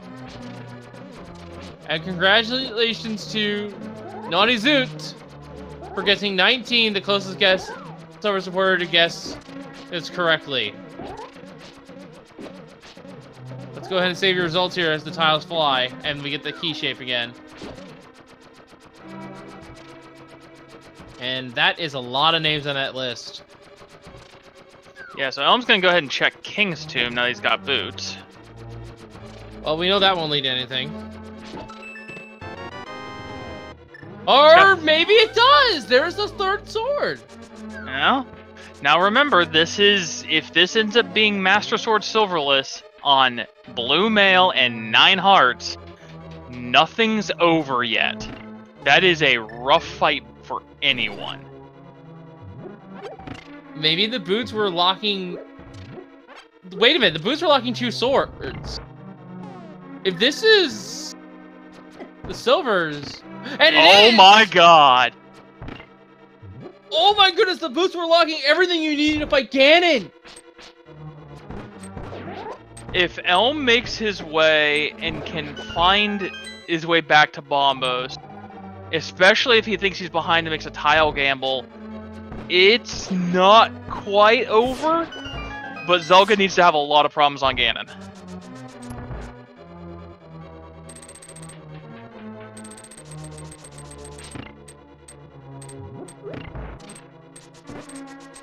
Silvers will make or break this fight, I feel. Because here's the thing. Zelda is on Master Sword Silverless. It is 24 spin attacks to defeat Ganon on Phase 4 without Silvers and Master Sword. And on just Master Sword.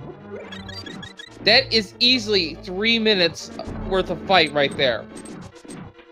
Elminster can finish it in a matter of seconds with the silver arrows. And with the ability to use slashes instead of spins. Yeah, but Elm's going back in the pod.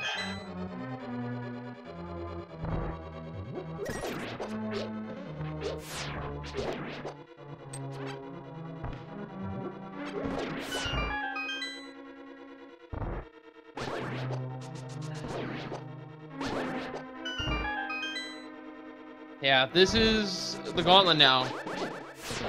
And Zelda could still have some trouble in the gauntlet here. We don't know what bosses we have to fight on the way up. We still have 2 more.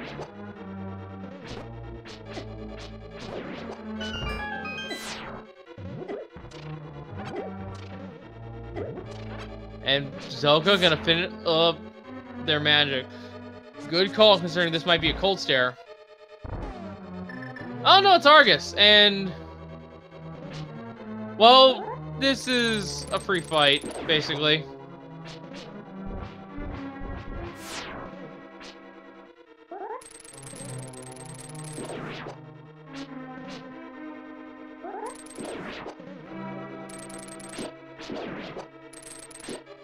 And hey, if nothing else, we're gonna see what all the bosses were this seed. Yeah. Except for whatever's in the swamp. Yeah. But whoever's in swamp can just stay in swamp. That one doesn't matter.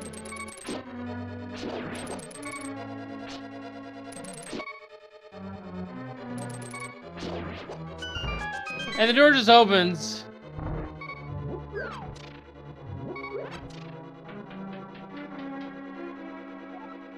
I love that about that fight in that room.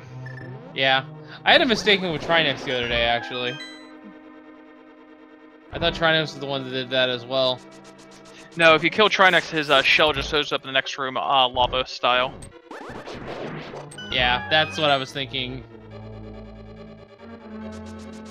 Yeah, so what happens there is when Argus jumps off screen, kind of like the potion glitch. Oh.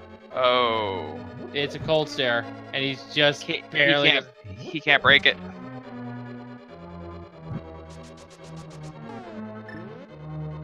Oh, is he trying to try sword spin strats? He might be able to break it. I think he got it. He Yeah, he did? did. Well played, Elm.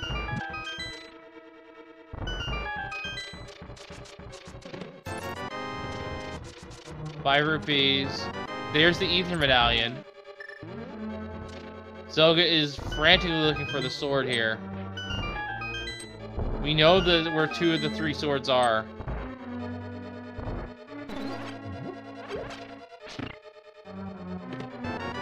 Ten arrows. And here's the thing, Zelda's gonna get a hint about the light roll from Ganon, and we have another Vitreous. That's a lot of biddies. Yeah, the lightning is random from his attack, too. Like, it's decided on the frame.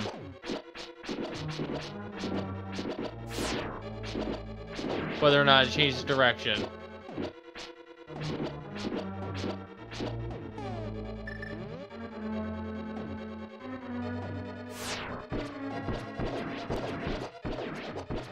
So Elm's coming back into the Dark World up here at Pyramid. He's going to Catfish. Yeah, he's exhausting all his options. This will be a last location Bombos, which is the nail in the coffin at this point.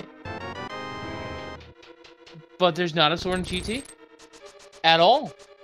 No, so while it's not over, it's still going to be a... Well, while it's pretty well a done point at this, it's not going to be a short fight. Zelga's got to have a marathon ahead of him.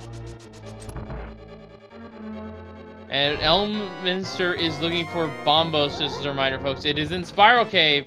He was there twice and ignored it.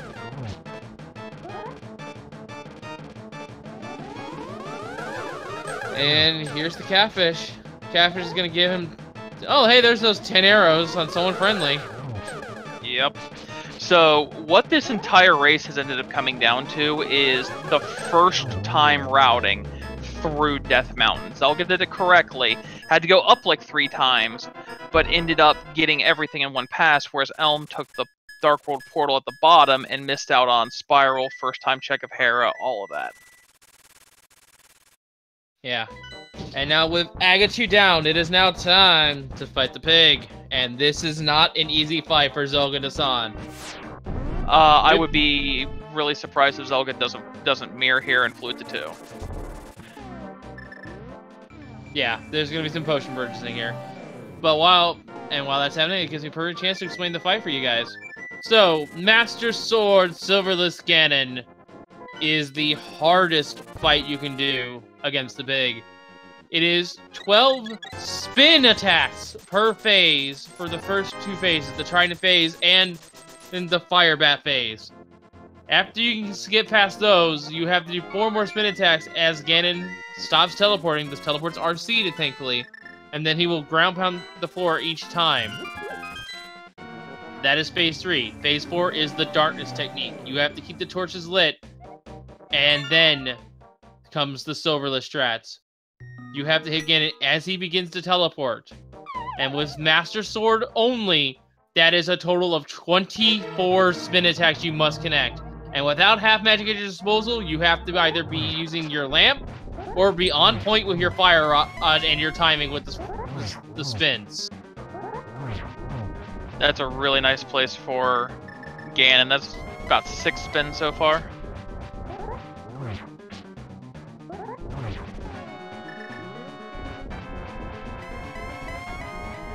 If Zelda had silver arrows, it would just be a simple 1 spin to stun, 4 spins, or 4 silver arrows to defeat Ganon, saving a much needed 2 minutes easily on the fight, if not more. Alright, Zelda into phase 2. The silvers in the normal game are on the Pyramid Fairy. You toss your bow in, you get them. Conversely, you can also toss the Tempered Sword into the lake, the Pyramid Fairy as well, and you'll get the Gold Sword.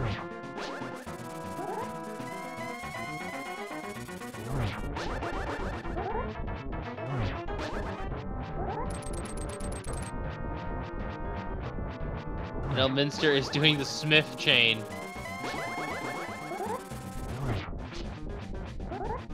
Did we get the specialist hint? I thought we did. I didn't see it. Okay. And yes, folks, the potions on hard heal for half of your max total. So for Zelda to only fill half the magic meter, and if he had 14 hearts, which he doesn't, it would heal 7. But it still heals 7.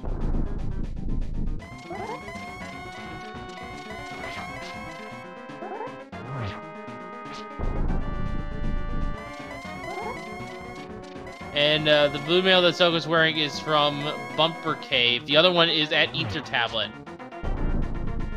And Elm is about to find the Bombos. Last location it can be. I hope he is. The Silver's in Light World. Gets the Torch Glitch. That'll save a lot of magic. Now comes the Silverless strats.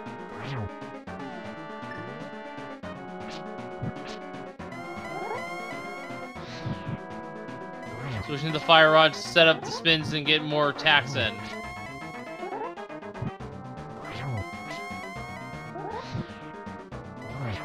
Yeah, with well-timed fire rod shots, you're gonna get 3 per lamp light instead of 2.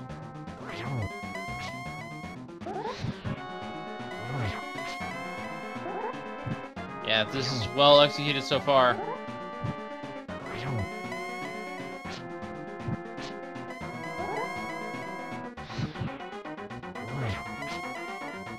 The question is, Zelda have enough magic here?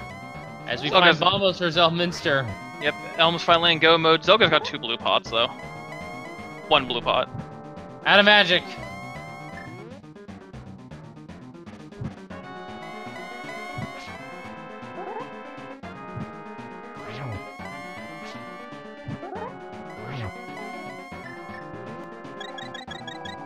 Sorry, the magic now.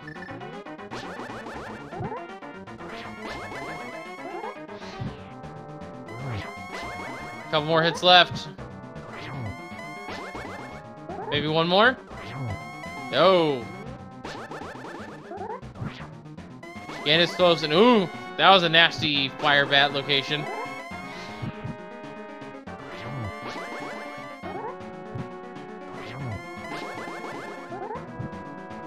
Yeah, this is a textbook fight from Zelda. This is nice.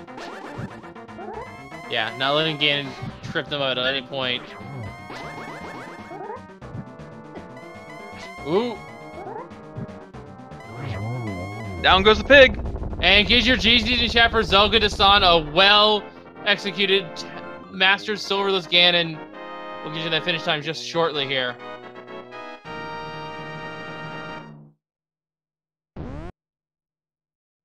And zelgadissan has finished in first place at the time of 1:44:10. GG's to the Zelda. Yeah, absolutely well played.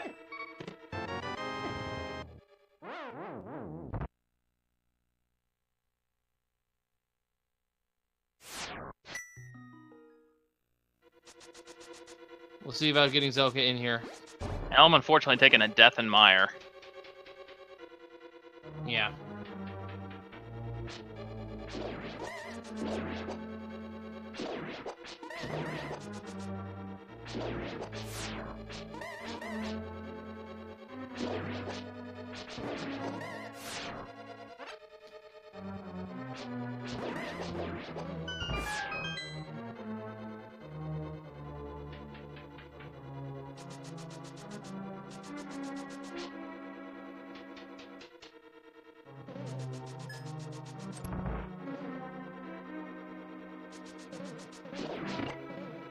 And we're just going to be joined by zelgadissan right now, actually. GG's and well played, zelgadissan. You stay keeping Elminster from locking down one of the spots here today. Would you like to know where the temperate and the silver arrows are? Because we found them. Yeah, so after I finished, I pulled up the stream and I watched him get them both, and I was just like, oh, I'm so sorry. But I mean, I can't complain because I was able to execute, so No, Yeah. that's all that really mattered. So GG's. The answer was the Bombos Medallion, and you're routing through Death Mountain. That was just pristine. And not only that, your Ganon fight was excellent as well. Thank you. It's a lot more stressful in hard mode. When you don't have the full magic potions, it's like you got to really be on point, and it's something I haven't done for a while. So I'm glad I was able to do it pretty well. Yeah. So I have to ask this of you. I really, really have to ask this of you. Helmsor King in the Goldwoods Arena. How? That tail, man, I'd never had that before. I didn't know what to do. I was like, is he actually gonna attack me with it, or is he just gonna like sit there and twirl it forever? Apparently so. It didn't. It also happened on Elminster's side, just so you're aware. So that was not just you, and it gave us a good laugh over here with the commentary move as well. I'm still struggling at it, actually. Yeah, it got stressful at the end. I think I got down to 1 heart, but I was laughing at least through the first part of the fight. Yeah, we saw... There was also another Helmsor King, but it was in a place you didn't want to go, which was Tower Hera. Yeah, I was trying to avoid the pendants as much as I could, and I put off Pod for way too long, which I actually felt like I was probably behind after I eventually went there, because I was thinking... Elminster will probably head there directly after Agahnim, and then he's got access to the cane and the flute, and the cane will give him his boots because he could get into Turtle Rock. So I was getting a little stressed that I put that off for too long. Yes, but the thing that held Elm back was the Titan's Mitts and the Bombos Medallion, as well as the Quake Medallion and the Hookshot. He didn't get any of those until a little bit later than you did.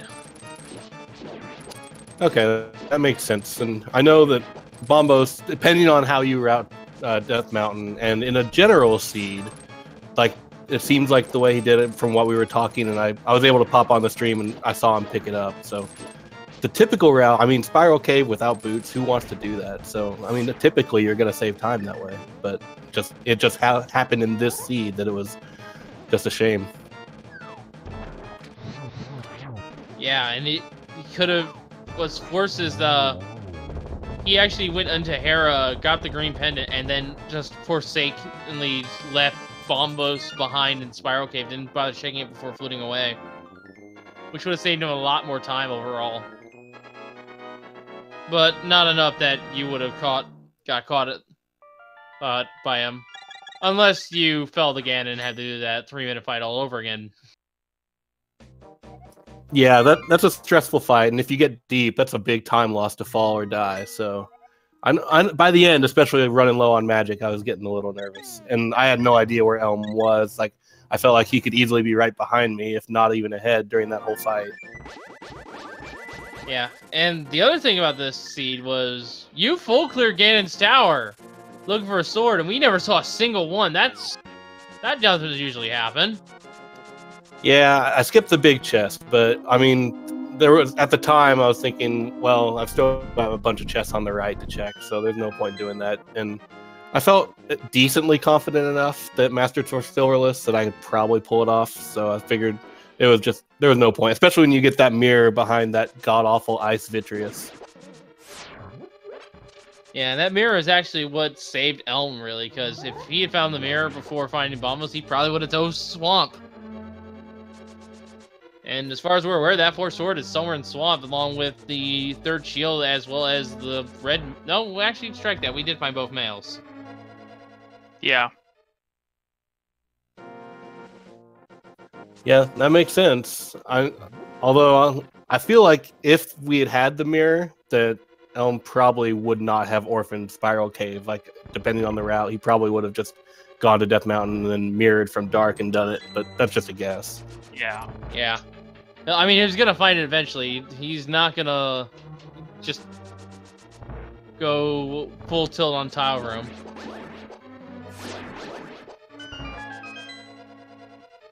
But yeah, GG's you, Zelda. You actually managed to keep Elm from locking down the seed. You got spot or there. Let me start that again. You managed to prevent Elminster from locking down a bracket spot in your group. That has to feel good for you.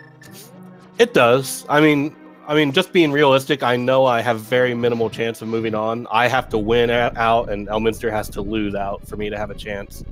But, well, actually, now if I have the tiebreaker, I do have a little bit of an advantage. But either way, it's going to be very hard for me to move on. And Elminster's a great racer that I expect will probably pull off at least one win down the line. So I still feel like I'm mostly eliminated, but I mean, I'm loving the tournament, so I don't really mind. Actually, I believe if I have my information right here, looking at challenge, I had to find it. Elm is 9-4 on there, so this was his last game. He should have at least one more coming up against, I'm not sure. I want to say maybe Cadenza? I don't know for sure, but 9-4 would be 13. This would be 14. There should be a 15th. Yeah, he's got one race left. Okay, so I got to root for whoever that last match is. I feel like it might be Cadenza, but I'm not sure. Whoever that is, I got to be rooting for them pretty hard, and then I have to win out the rest of my matches to really have a chance. But, I mean, I'm up to the challenge. We'll see what happens. But we've got great people in this group that I don't expect it to be a cakewalk by any means. And so, actually, I actually know who that opponent is. It's going to be on Saturday. His last opponent is Phylion. Ah, Phylion. Okay. Well, I'm going to have to be a great Phylion fan coming up. And hopefully he can pull off a win for me. And if not, I mean, Elminster's obviously earned his way to the bracket, so I'm not going to feel too bad about it. Well, it's all dungeons, Uncle Assured, hard, key sanity for that, and open. Key sanity's always fun. Yeah, that seems like something that Phylion might have even picked. I know that has to be in a bot pick, but that sounds like a setting he might have chosen. So in that case, I'll give him a decent chance. Yeah. And we're seeing Elm fighting Colstair. Elm was actually very worried about the Ice Palace boss for the longest time because he was trying to get full magic in case it was Colstair. There were definitely a couple instances in which Randomizer, it felt like Randomizer was tripping him up because he didn't expect the boss's shuffle to come into play. And I guess with the... Sorry, go on. I was just going to say, it changed my routing for sure, too. Like, really early, like, we get the bow, but I wanted to go to desert first because we had access to it, and I knew there were a bunch of magic pots there. So I was thinking, if I go to Eastern and it's like Cold Stare, because we already had the fire rod, I'm going to need a full magic bar. So it made sense to go straight to Eastern, but I was like, well, I want the magic, so let's do desert first. Yes. So, while we have a little bit of time here for between Elminster finishing and him going to the Ganon Tower, I do want to mention a couple of other matches coming up here in the next few hours. On Speed Gaming 4, we will have Illus versus Dracaris. And on Elite the Best Randomizer, one of our secondary channels that we use for the tournament, we have Someone 325 versus Swerve. So we do have several matches across the day as well, so stay tuned. Hopefully there'll be one. This person you're going for is rooting for it. I just tripped over my words like 5 different times there. So Zelda, do you got any thoughts going forward on any of your next scheduled matches you got coming up, anything like that? I don't actually have any of my last matches scheduled yet. I've got 2 against Illus, and then 1 against Phylion, and 1 with Cadenza.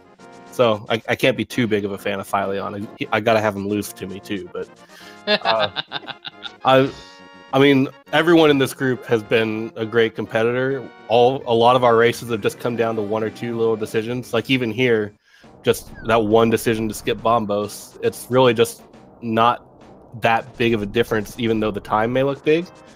So it's one of those things where just 1 or 2 plays has kind of separated all these races, and I don't expect it to be any different going forward. Yeah, and we never did find that 4th sword, which at this point, given the fact that Elm full cleared everything after Bombos, it has to be in Swamp or is in the big chest. of Ganon's Tower.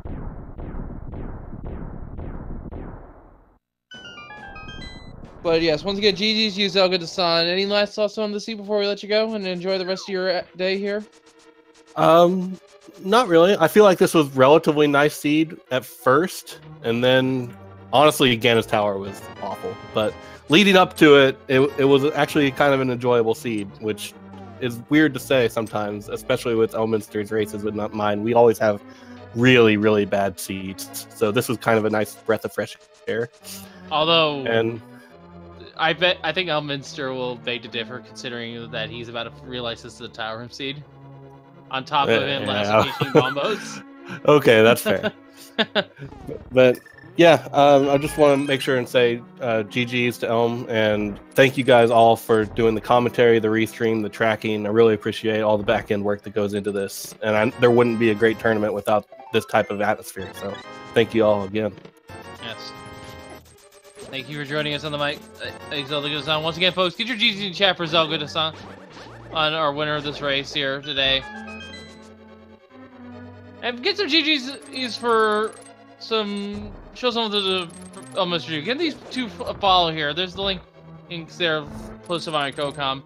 And we've been having a tracker this whole time, and we haven't given him a shout out yet. Raspberry Flu, our tracker, keeping those items up to date for you. Doing an excellent, excellent job keeping up with this chaotic seed.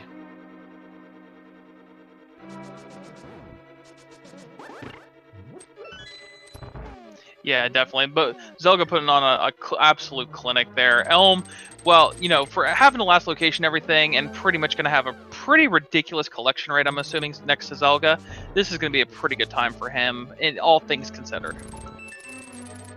Yeah.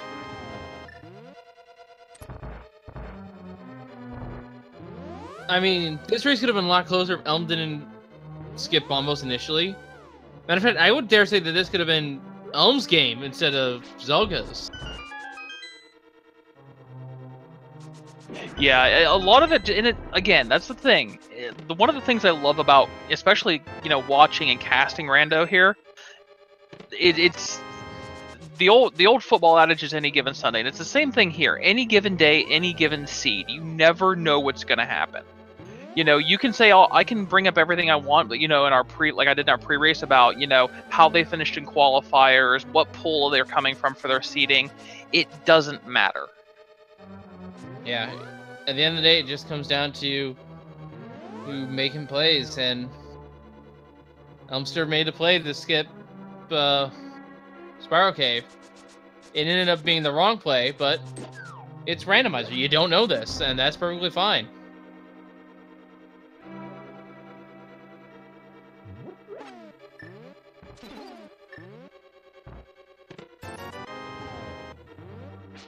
Alright, so Elm is unfortunately going to come into Vidi on ice here.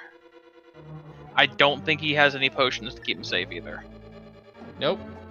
And does have the silver sword, though. Oh, but that magic. Yeah, the magic's draining, but the slashes are holding the magic drains a little slower.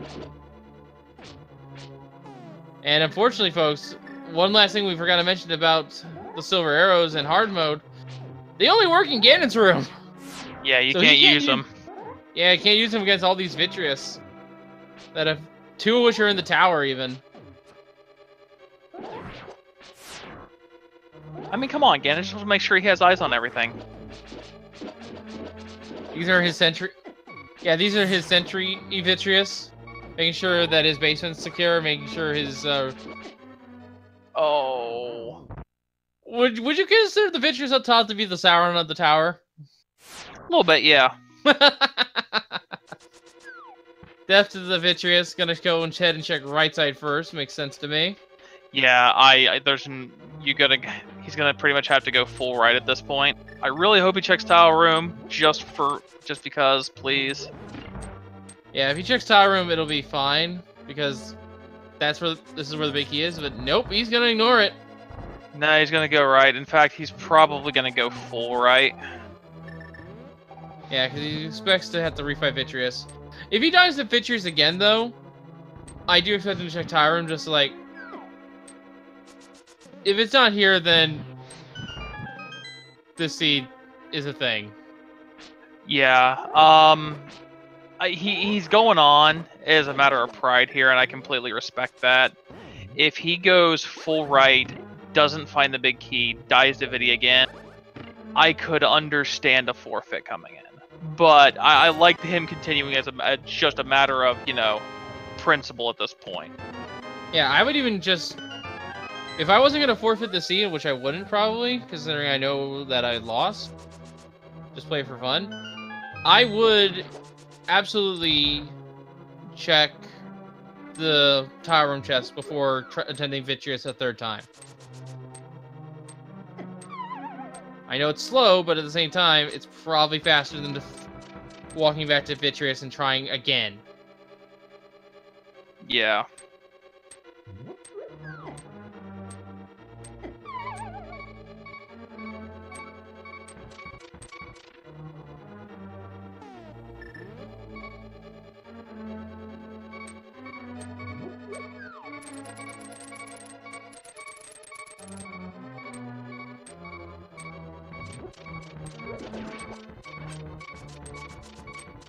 I'm barely making it through that bridge room. That bridge room is... Okay, it sucks. There's no two ways about it. That room sucks. Yeah, that's why people usually go left in NMG. Because it's just less resource intensive and it's a little faster as a result. Alright, so Elm's putting on the man pants here. This is 3 heart Vidya on ice. Yeah. And it's more likely that Elm forgot about the Tempered Sword at library. Because he did pick up the Master Sword from King's Tomb, and there's another death. Yeah, his magic ran out. He got instantly hugged by one of the little eyeballs. Yeah. But yeah, King's Tomb had the Master Sword, and the Bonkrux had the silver arrows, which means the boots were locking pretty much all of your combat upgrades this sea, which makes things very annoying. Elm's going left again.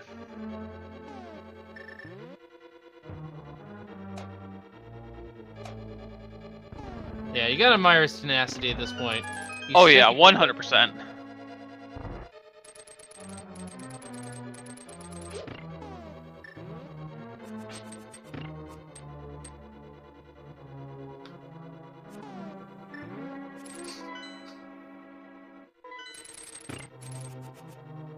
Nice boomerang strat.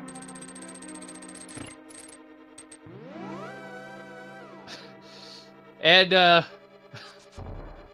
yeah, there's a delay coming into effect. We actually see Elminster there in chat.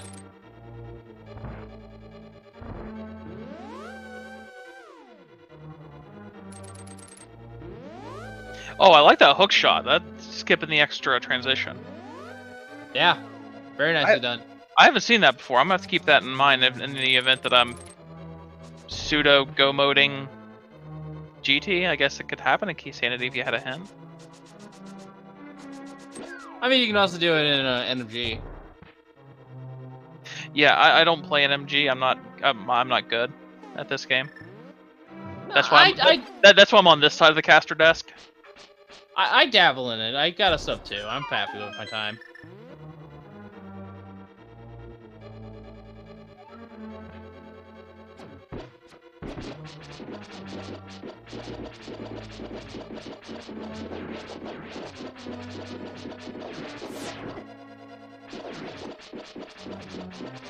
Oh no, this is good. All the eyeballs are stacked up. This is gonna be helpful, as long as he doesn't get lightning too much. Yeah.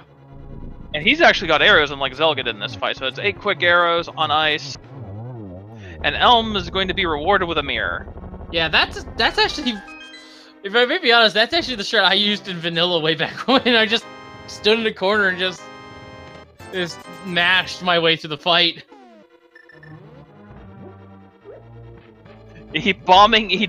Yeah, seeing the mirror that late, I don't blame him one bit for all that. Now, he might check the big chest at least, just because he's going to be on the way up, which was one of the few things we have not seen. Oh, wait, yeah, no big key. Never mind, I'm an idiot. Oh, I did not know that. I think that's sprite limitations. Because Viddy was right next door. Oh, that could be. Yeah, I was gonna say, did they just remove those in hard mode? But yeah, if there's so many sprites due to Viddy, it might despawn everything else. Yeah, I saw something like that earlier in which an Octo Balloon despawned the key in Swamp Palace. The first key. Oh, no, that's bad.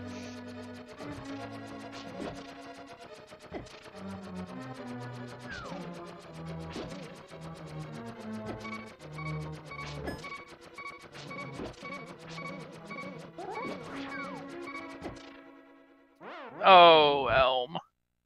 Well, he's gonna get a full set of 7 hearts. That's gonna be nice. Yeah, it's gonna be nice here.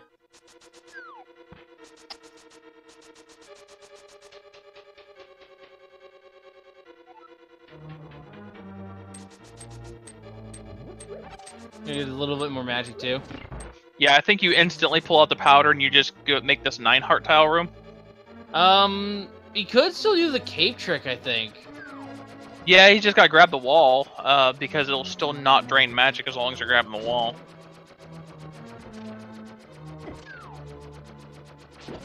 Yeah, he just has to grab it quick. Yeah, because he's gonna lose it like immediately on activation.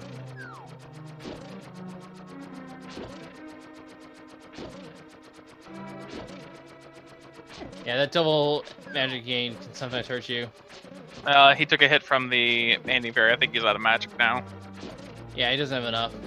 But the tower room is there. There's the big key. Going up now to fight Ganon. Or no, Agahnim. Then Ganon. And this will be 11 hearts, green mail, master sword, Ganon. I'm surprised Elm didn't get the mail upgrades that were available. Yeah, that's true. Or Especially since he's, you know, absolutely no offense to Elm, he has died a few times.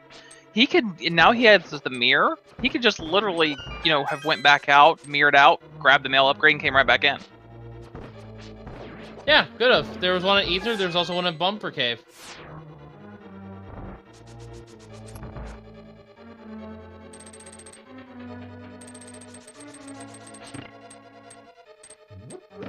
Yeah, overall, this seed was just pretty much the routing was golden for Zelda. Yeah, even with the later of the pod dips, really, you know, having the mitts, having the bombos first, a lot of that just opened up a lot of options. Yeah. Also, not getting baited by the powder early on. Or really any part of the blacksmith chain aside from, I think he checked hammer pegs. Yeah.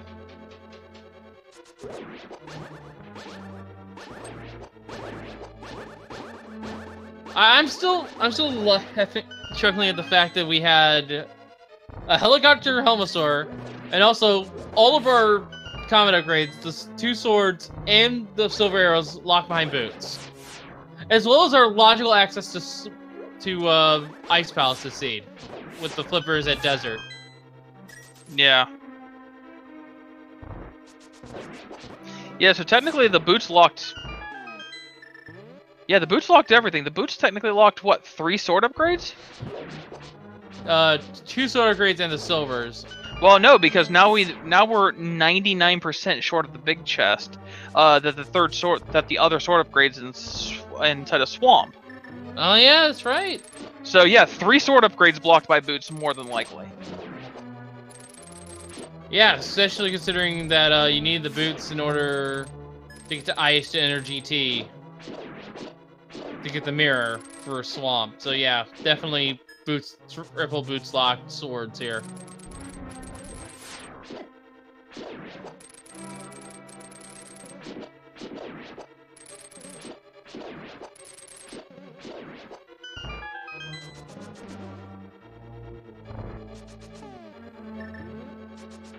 Aw. Argus didn't jump high enough to show up in the next room.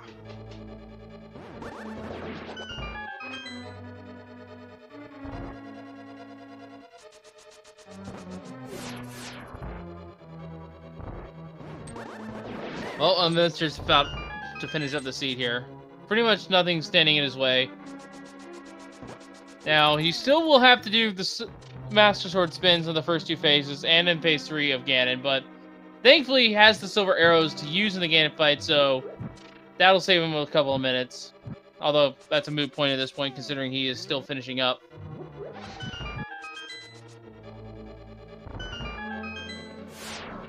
Yeah, at this point, the only real threat that I see left is Vidi 2, 3, something like that. Yeah, there's one more Vitreous left. There's the Ether Medallion. And how frustrated did you think Elm was when we saw yet another Vitreous guarding his way? Well, knowing Elm a little bit, I don't think we're gonna see anything like frustration slashes like you'd see from our other runners like me, but you're probably I can just imagine the eye rolling going on. I can imagine him venting some of the frustration out on the final chest here. Ooh, he's gotta keep some arrows. Well, of course he has to because of Ganon. Yeah, I think he's gonna burn. Oh, that was almost bad. He's gonna probably burn 8 on Vitreous, and then I got a feeling we're gonna see some shoveling before Ganon.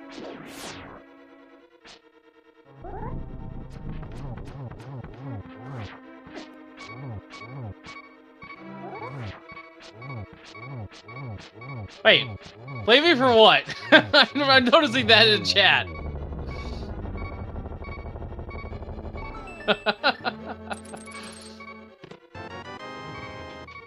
Alright, so Elm's through on a single heart, and still technically needs to get through this room.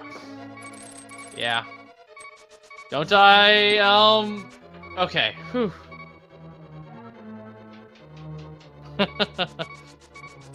But now Elm has to survive Ago without taking a hit. Yeah, I think there was about 2 sets of blue balls that he's gonna run into here.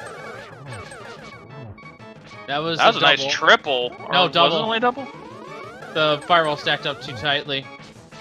Nice! That was a wide shot. Yeah. It was a double. Yeah, I like this strategy. Elm's playing this super wide, so he doesn't take a risk of getting blue ball to point blank. And yeah, I got you down. It's now time to fight the pig. Time save. It's beef strats.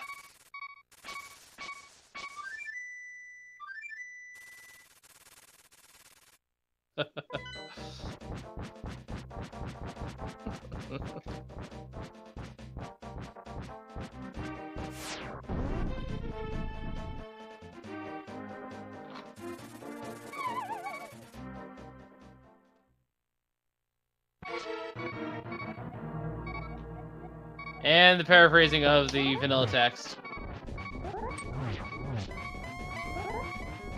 Nice double off the trident.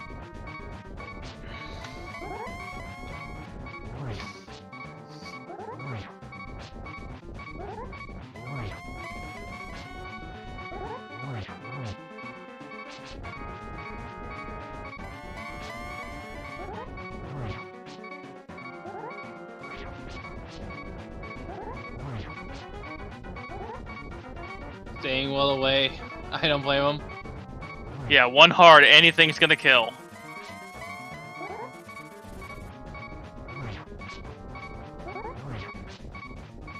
So playing it safely, he's gonna get in 3 spins a phase here, or 3 spins around here. 2 before the extension and one before he shoots the bats out. Yeah, ideally he wants to get Ganon in a position where he can get a double spin to expedite the process here a little bit.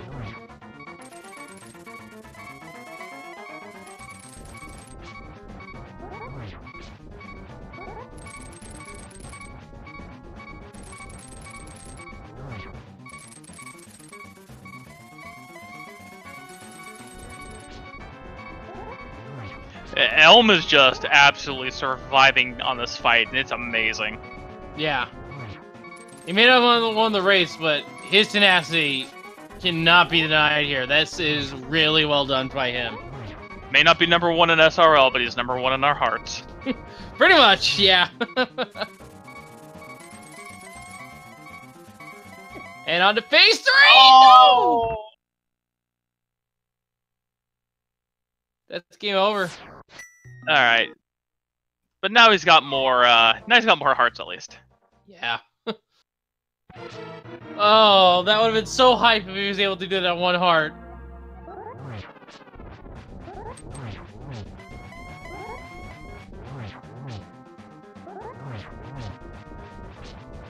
All right, the thing is, he's able to get a lot better first phase. Like right now, he's already up to 8 spins, 9 spins.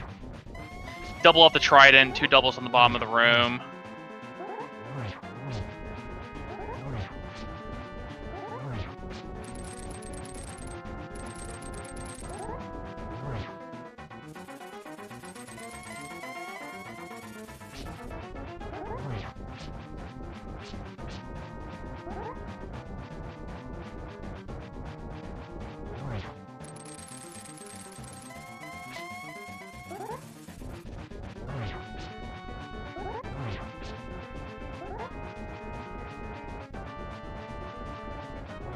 All right, back into phase 2. He can play it a little looser this time if he really wanted to. Maybe sit inside the circle of bats if he got into an advantageous position.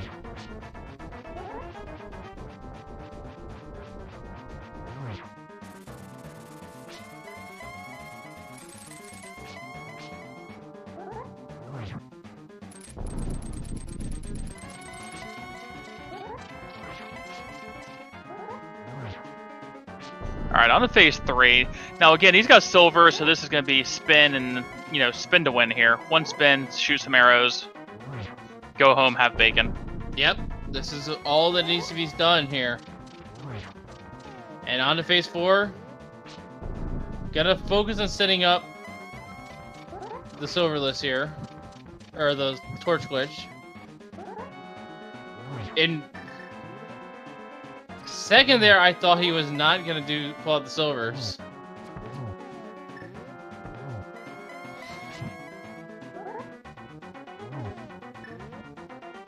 And get your GGs in chat for ElminsterRTA. Yeah, GG Elm. Yes, we'll get an official time here in just a moment, and then hopefully Elm is willing to talk to us here for a little bit.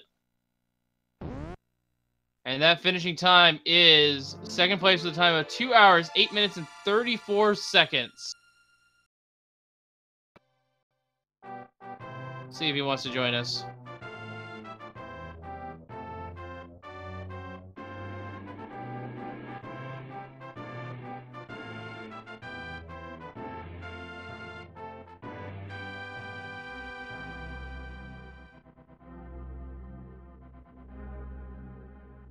Yeah, regardless of times, you know, this wasn't easy. You didn't have a lot combat-wise. You were pretty low on your hearts. I'm assuming there were probably at least 2, maybe even 3 heart containers in Swamp somewhere.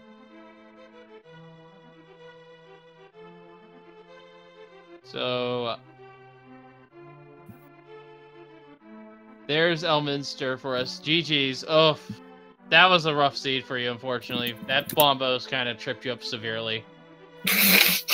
Yeah, I probably should have taken more care not to isolate Spiral Cave because Swamp is a pendant, which means that Mirror didn't necessarily have to be available. So otherwise, I would think that play was kind of okay, but yeah, I was even saying it earlier. If you had not skipped Bombos, this race easily could have been drastically different. You could have been well ahead.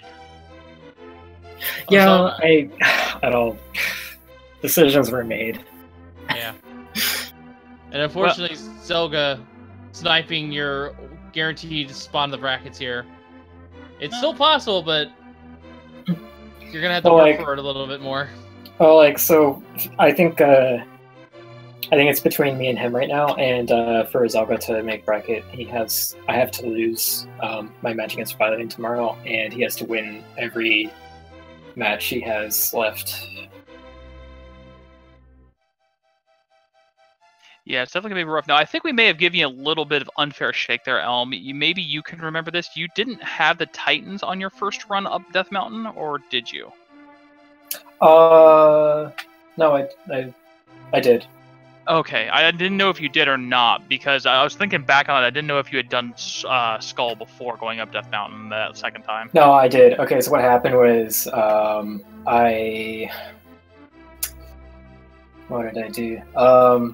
I think I felt a bit behind because I did the Aga play pretty late, but I went up Death Mountain and did Paradox Cave, and then failed the bomb jump to get up top. And it was just like, well, I still haven't found much of anything important here, so I'm just going to take the portal and check out Hookshot Cave and Super Bunny. That's 6 items, and I think chances are pretty good that I'll either get the mirror or I'll get the item I was supposed to get coming here, and the Spiral Cave is just 1 item, and I'm going to come back eventually for T-Rock or whatever, and then when I came back later, obviously I did T-Rock and I still didn't have the mirror.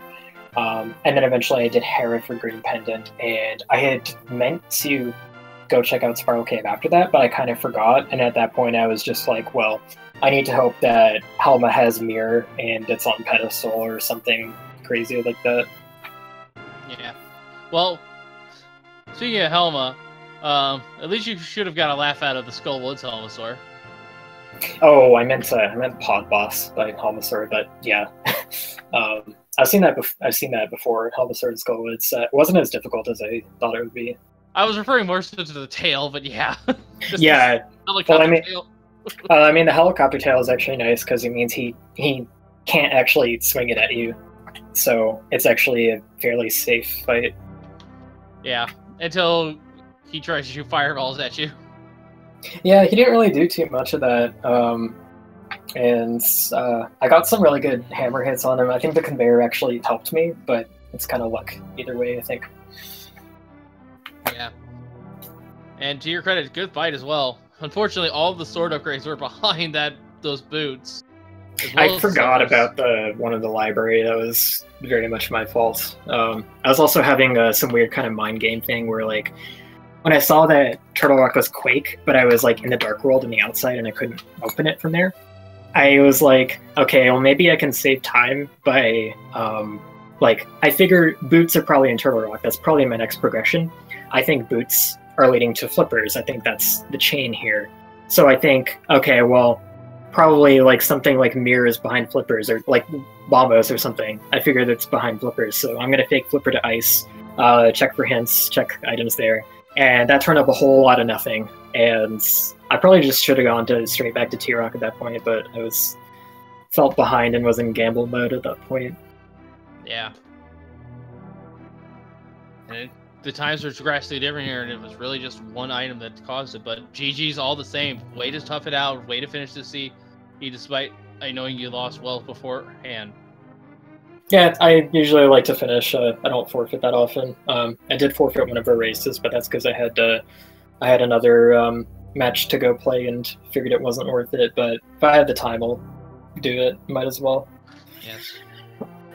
Well, GG's to you, Elminster, and GG once again to Zelda. Once again, folks, make sure to give these two a follow. They put on an excellent race for us today. And while you're at it, we are, of course, on Speed Gaming Network. Make sure to follow Speed Gaming and Speed Gaming's 2 through 6. We are on Speed Gaming 2. And if you are an avid French, Spanish, or German speaker, we also offer commentary restreams in those languages as well here on Speed Gaming. And not all the races of the Link to the Past Randomizer Fall Tournament are being hosted on Speed Gaming. Some of them, matter of fact, one of them, in fact, like I said earlier, is being hosted in 30 minutes on a Link to the Past Randomizer, and there is also a Link to the Past Randomizers 2, 3, 4, and 5 as well. So make sure you follow those as well to keep track of all of our races here.